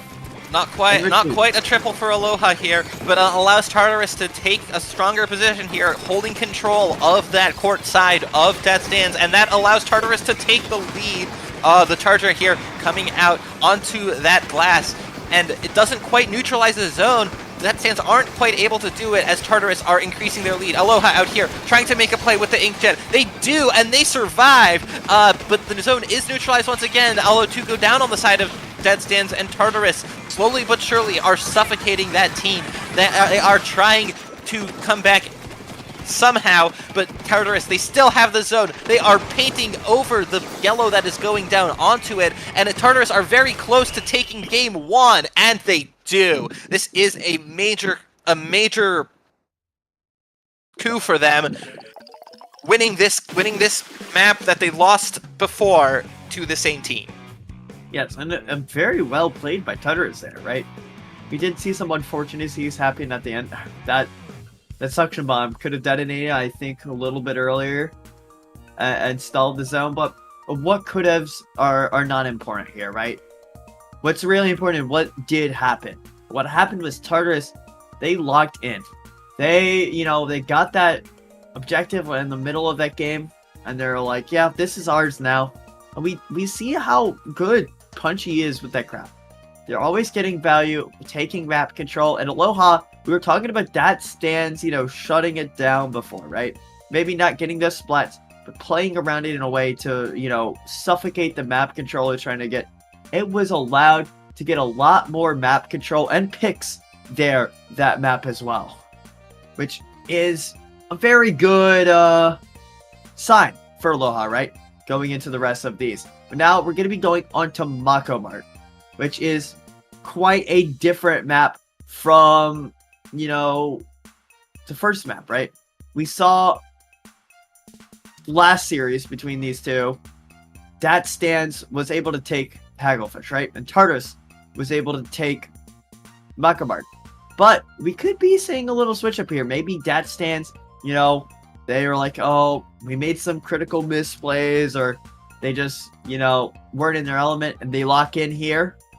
We could see them take this, and given how the rest of the maps go, that could be a very big boon for them. It could, and we are getting right into it. Mako Mart Game 2. All of the maps in this tournament, they've been playing a lot throughout, and so they will know what they want to do here. As the ink brush coming out from the side of Dat Stans, that is something new coming from Dat Kid. Still a killer whale weapon, but one that is also attuned to moving around quickly, flanking, getting into places where Tartarus won't want them to be. And Tartarus, as they come out into the zone early, getting that first cap, getting set up with the Charger and the Crab Tank up on the left side, getting 3 down on the side of Dat Stans, and Tartarus are taking an early lead and a strong position here. Great job from Tartarus, but who's that kid? All I know is that Jet kid. Sorry, I had to. They did change their alias. Anyways, let's get back in on this. We're going to see Kid here trying to push into zone, get that paint down. They're able to stall, but it's giving them coming out from Tiddly. He's going to shut down what that crab wanted to do, but Punchy will go down on that top, and now Kid is going to run around trying to get, but it's a fantastic snipe coming out there from the sniper of Tartarus, and that's going to allow them to keep control of zone. Or is it quite? The strikes don't cap the zone, they neutralize it, but they don't take it, and it takes a little bit longer for Tartarus to take control. However, in addition, they get a complete wipeout on the side of Dat Stans, so Dat Stans are going to need to really fight back in order to get this. That bubble coming out on that plat, that's a very strong position for that bubble, and it delays just a little bit longer, allowing Tartarus to get down through that penalty timer almost all of the way here. Punchy coming out with the crab, even as 2 teammates go down. Punchy trying to hold that away from the zone, but it's a crab fight here. Stan coming out with that crab, getting splatted, not getting splatted, but the crab getting shredded. The zone does belong to Dat Stans, and they are in a relatively strong position here, but they are not able to hold it necessarily, as Aloha gets that the Stamper from behind. Now Tidally here, getting the bubble, trying to get the pick on Dat Kid, and does so, getting another pick on Harshy, and does so, and even as 3 go down, that is 3 going down essentially on both sides. Aloha here, holding the zone, getting the jump, trading the jump, and now Dat Stans, they are going to need to capture the zone here if they want to take the lead in this game, because they don't have it right now, but they have the zone, and it'll take them a little bit of time to take the lead. Yes, it will take them a little bit of time to take this lead, and it's back and forth over this zone. It's back and forth overall. We've seen splats go back and forth. Dat Stan tried to pop Crab, but wasn't able to get it off, but does get a pick there on that left flank. That's a 1-for-1 trade there, but this is going to allow Tartarus to finally get that paint on the zone, but it's constant back and forth. Neither team is able to get that definitive advantage as specials are flying. It's really hard to see who's going to be able to take this, but Tartarus, they seem to be consistently grabbing the zone back from Dat Stans, who keeps on just getting, little stops. Yeah, the Trizuka coming out, not getting any picks. Aloha goes down on the other side of the map, but now 3 go down on the side as Kiki comes in, pushes in with that splatter shot here, that order shot, and Kiki taking this space here underneath, the kind that Aloha likes to flank in themselves, and Aloha here trying to prevent that sharking, but no one is there to get to go down to it. But no, that stands hold onto the zone just long enough to take the lead, although they do go 3 down for it, and Tartarus have taken the zone themselves. They are back to a strong position, and in no time at all, they will surely take the lead back too. Yes. But, yeah, we're gonna see that lead swap. But now, it's gonna be about this team fight here, right? There's about 2 team fights left here for that stance, if they lose this one, but it's gonna be tough. We're gonna see the specials fly, and I might have been wrong on that number, but we're going to see the Stamper goes down first, but that Kiki trying to get a pick here on this right side of the zone, but it's not able to go down. 13 points remaining, and that's Tartarus looking in prime position to take map 2, 3, 2, 1, and that will be it. Tartarus grabbed the second map from that stance. Yeah, just like the previous set between them, Tartarus win on Mako Mart, but now this is a very strong position for them as they are going into game 3 2-0 compared to 1-1 like in the winners finals. They are going to want to make this a clean 3-0 to force a quick bracket reset. That stands. They have room to drop a set here and still win the tournament, but they don't want to do that. They will want to turn this around, make it a reverse sweep, and come out on top without dropping a single set.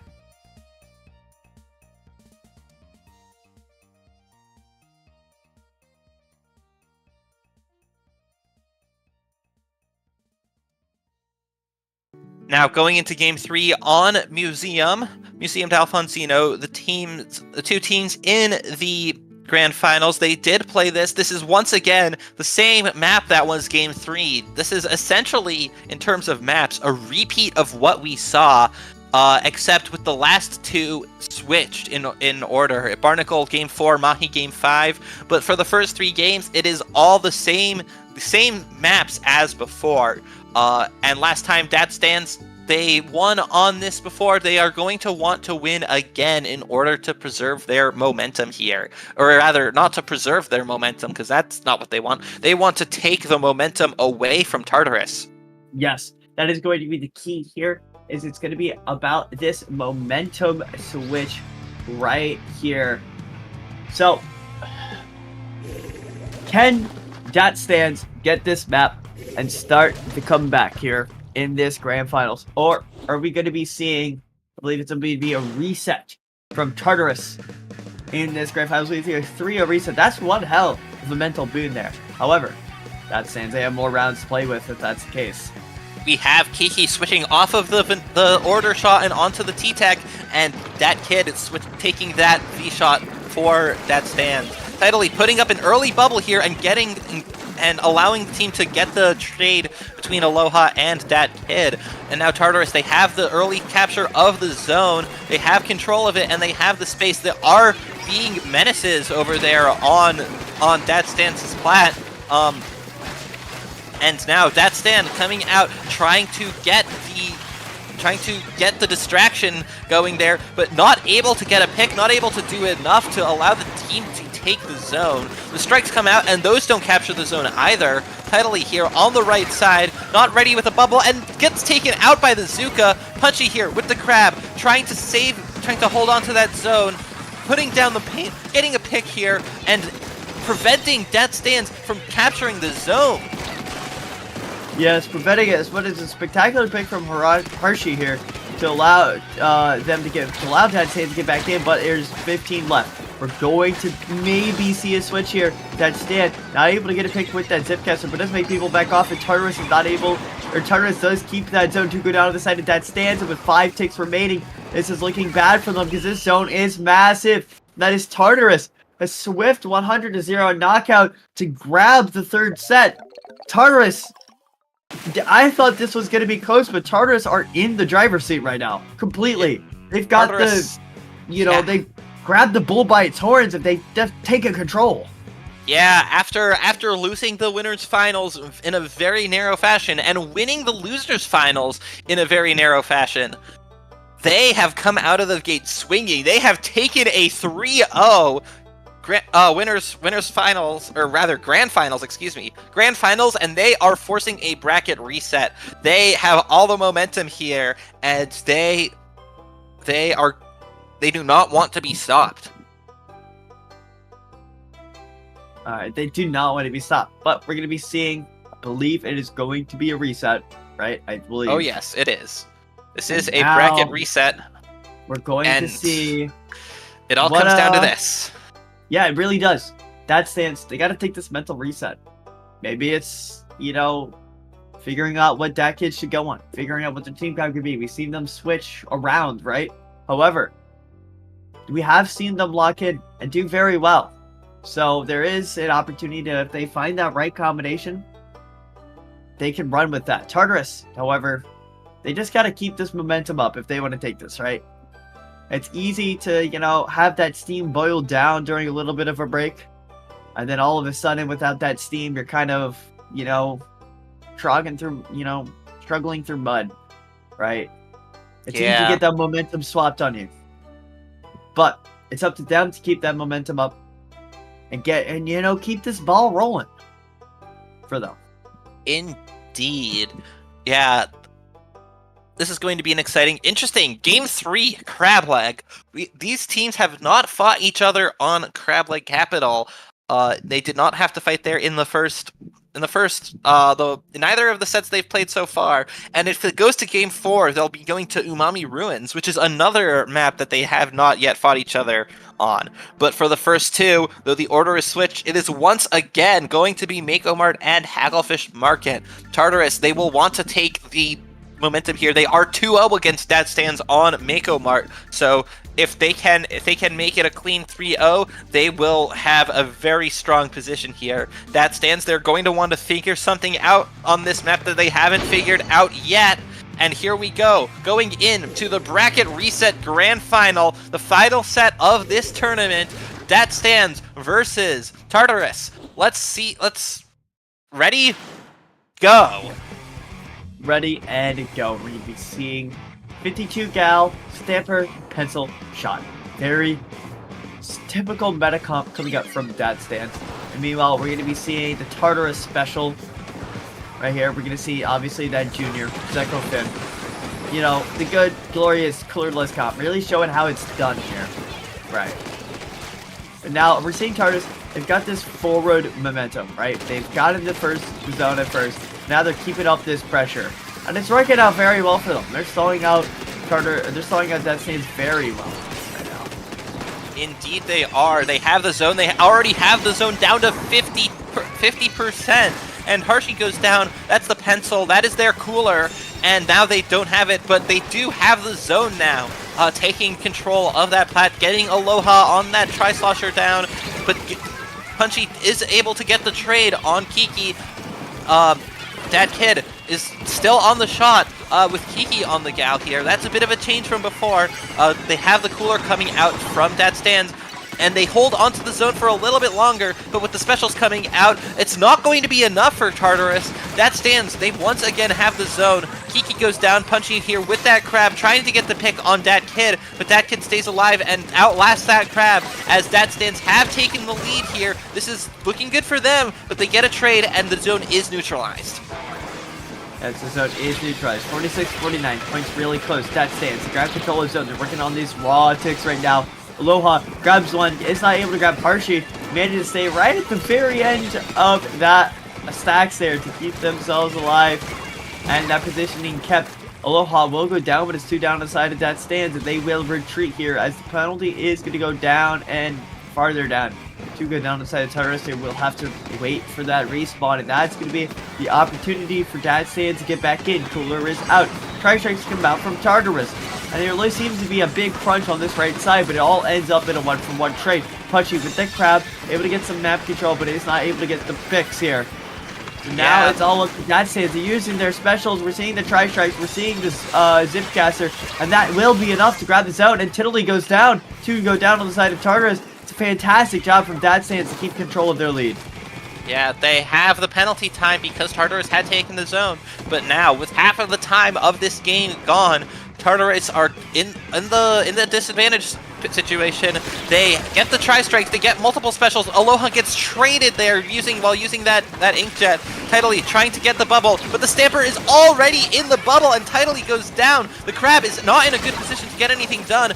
Dad Stands have gone through their penalty, and despite losing this map mode, losing this map both times before, they are looking in a position to take it. But no, Aloha wins that 1v1 against that Stamper, and now Tartarus, they stop the bleeding, and they have taken the zone, bringing 2 down on the side of Dad Stands again.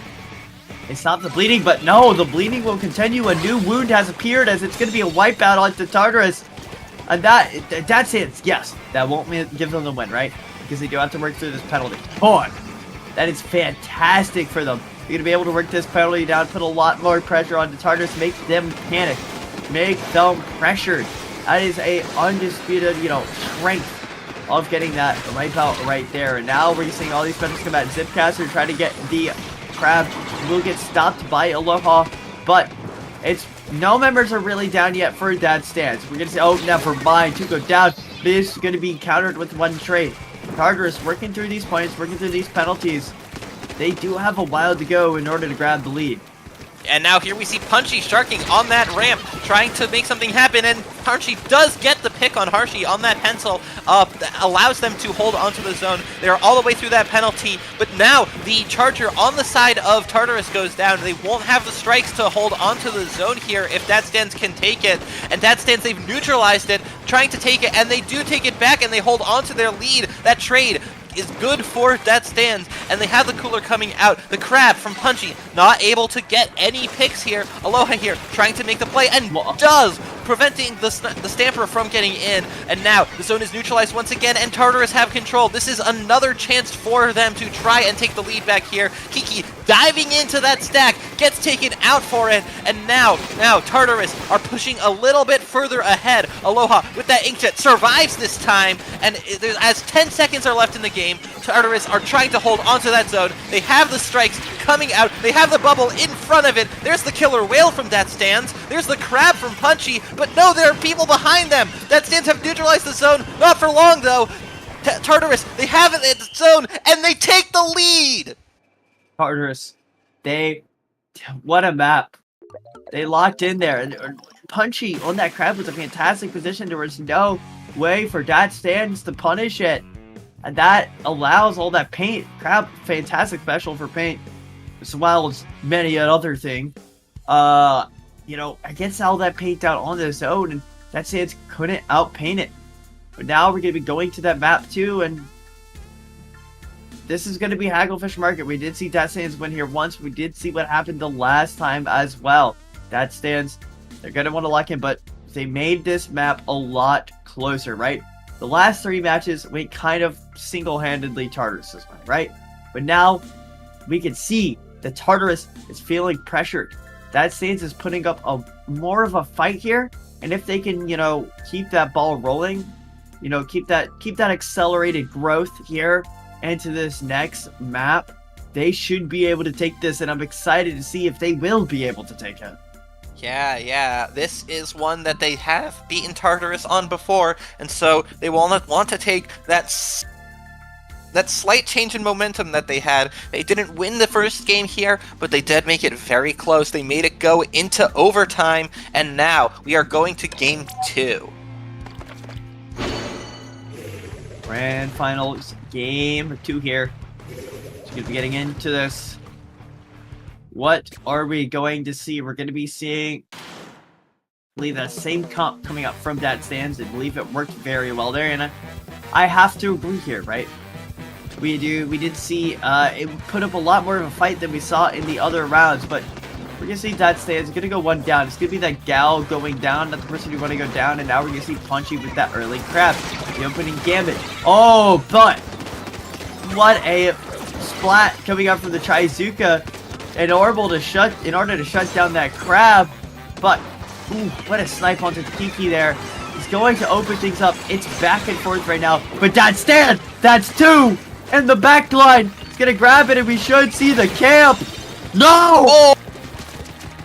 The tried to camp the recall, but is punished for it, and now that allows that stands to take the zone, take control, and they have the lead now. They are in a position to make a lot happen with it, but no, 2 go down, and it's just the pencil trying to hold the zone there, and somehow 2 go down on the side of Tartarus. I don't know what happened there, but now Punchy trying to get that pick on that kid who's sharking there. That kid surviving for a little bit longer, and now that is enough time for Dad Stands to increase their lead onto the zone. Punchy gets taken out by Kiki. Kiki also gets Aloha here. 2 go down on the side of Tartarus. They try to take the zone, but no, they can't stem the bleeding. Dad Stands, they are in a very strong position here. They have held that zone, and they are pushing forward. They are keeping the pressure on. They are taking control here. Even as 1 goes down, they are letting that timer tick down further.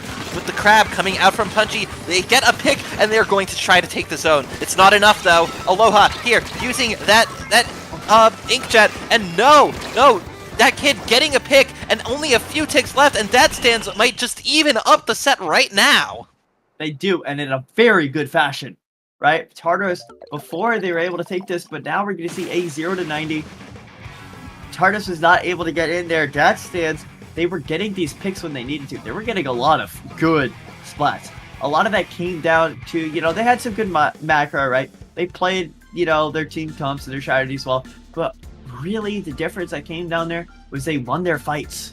It was that micro, right? We saw a lot of times, we saw a little bit of a, some iffy moments, like Dad Stand whiffing once. But, like, other than that, when they came into those 1v1s, when they had to use like their Zukas to shut down crabs, all the little micro things were just doing, they were very well executed there coming out from Dad Stands. And that shows that they're warm up now, right? Their aim is nice, their shots are well, and that could be a pivotal key here going into Crab Lake Capital. That is right. Here we see this is not a map that these 2 teams had faced each other on before, and they went 1-1 in the first 2 in this set. This is going to really determine the momentum of this set going forward.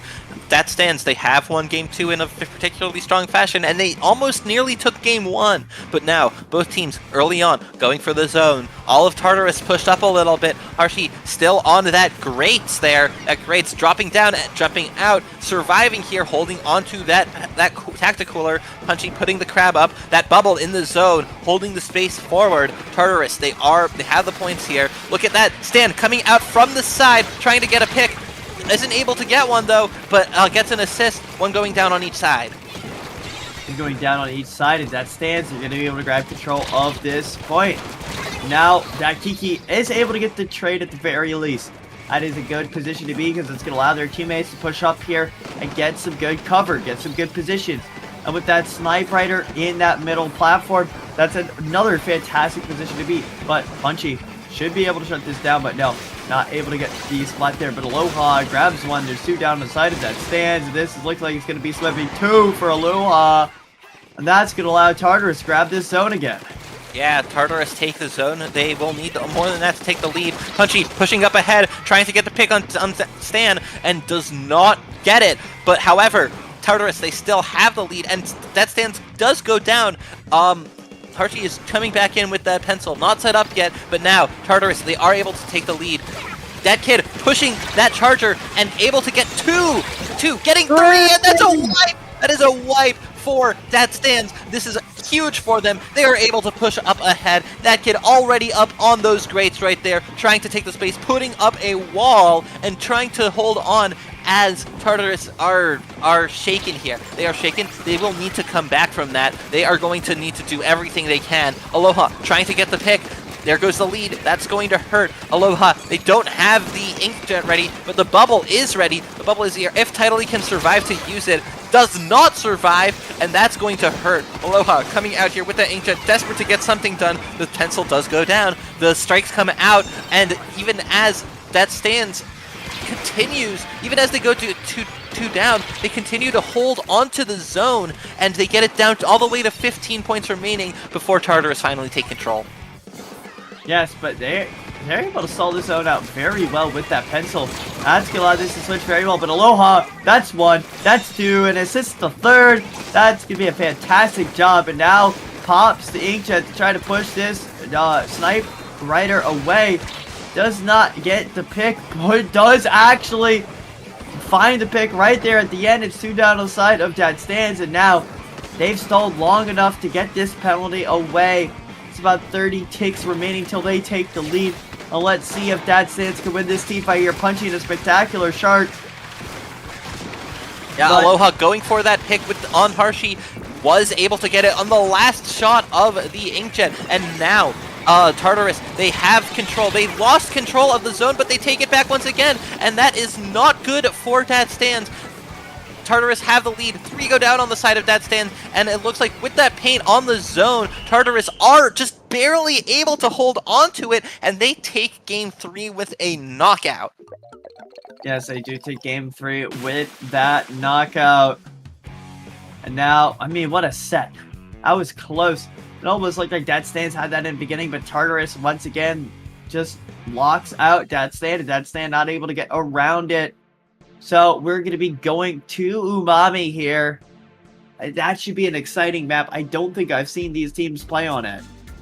No, we have not. These two teams, they have not faced off against each other on this. Tartarus won on Crab Leg. Will Dad Stands be able to come back? They are on the back foot here. They lost the first game of the first match of this grand finals 3-0, and while they have been able to take a game off of Tartarus since, it was the other games have been very strong for Tartarus, and Tartarus have a lot of momentum here going into game 4.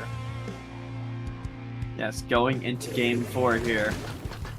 We're going to be seeing if can Dat Kid grab this map and bring us to a game 5, or will Tartarus lock this out and through a reset secure the win?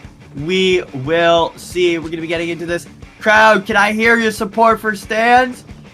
And can I hear your support for Tartarus? We're going to be getting into an exciting match here. Yep, as usual, Punchy coming out with an early crab, putting it on top mid between the two zones. Tartarus have taken the zone for the first time in this, well, rather, at first in this. This is not one of the modes where the sides of that top mid are climbable in Umami, unlike Clams and Turf War. However, Tartarus, they still are holding onto the zone. Stan not able to get anything done with the Zipcaster, but the Inkjet, the Trizuka, excuse me. The Zuka is what takes out Aloha and allows Stands to come back in. That Stands coming out here, getting that cooler up, giving them the opportunity for more aggression, more specials. They don't have any specials yet, though, as Tartarus are holding on to theirs. They have a crab ready. The crab is coming out from that right side of their base, on that dome. They've lost the lead, but the crab trying to get something done, gets an assist there on the Stamper, and it's not enough to neutralize the zone. And now, that Stands holding onto both zones. This is going to be hard work for Tartarus to come back in and take the lead. Yeah, they're going to try to come back and take this lead. That Stands, they're on good positions, but that... Oh, what a pick from Dat Stand. I was going to say, but that Inkjet could have changed things, but does get camped. It's 3 down the side of Tartarus. It's a good weapon to try to stall things out, but Italy is going to back up here, and it's going to allow... Sorry, my brain just completely fried there. It's going to allow Dat Stands to keep control of zone. Yeah, somehow, in all of that chaos, Tartarus were able to take the control of the zones for just a moment and give Dat Stands a bit of penalty time. But now, one going down on the side of Dat Stands, Punchy jumping out just in time to avoid that killer whale. But Dat Stands, they are in a very strong position here. They have already gone through all of that penalty time. The Tri-Strikes are trying to neutralize. It only just neutralizes the zone and isn't able to get them in. To go down on the side of Tartarus, Dat Stands, even despite losing that Splatoon Stamper, they're able to hold onto that position. Punchy here, trying to dive in, trying to get something done here, get to trade, but isn't able to get more than that and isn't able to allow the team space to go in. But now, as the charger goes down, Dat Stands, they don't have control anymore. Aloha coming in from behind, but gets taken out. The Tri-Strikes are coming out again from the ZNF charger, and Tartarus almost has control here. They have been able to do it, and now they finally take control once again, preventing Dat Stands from getting a knockout just yet.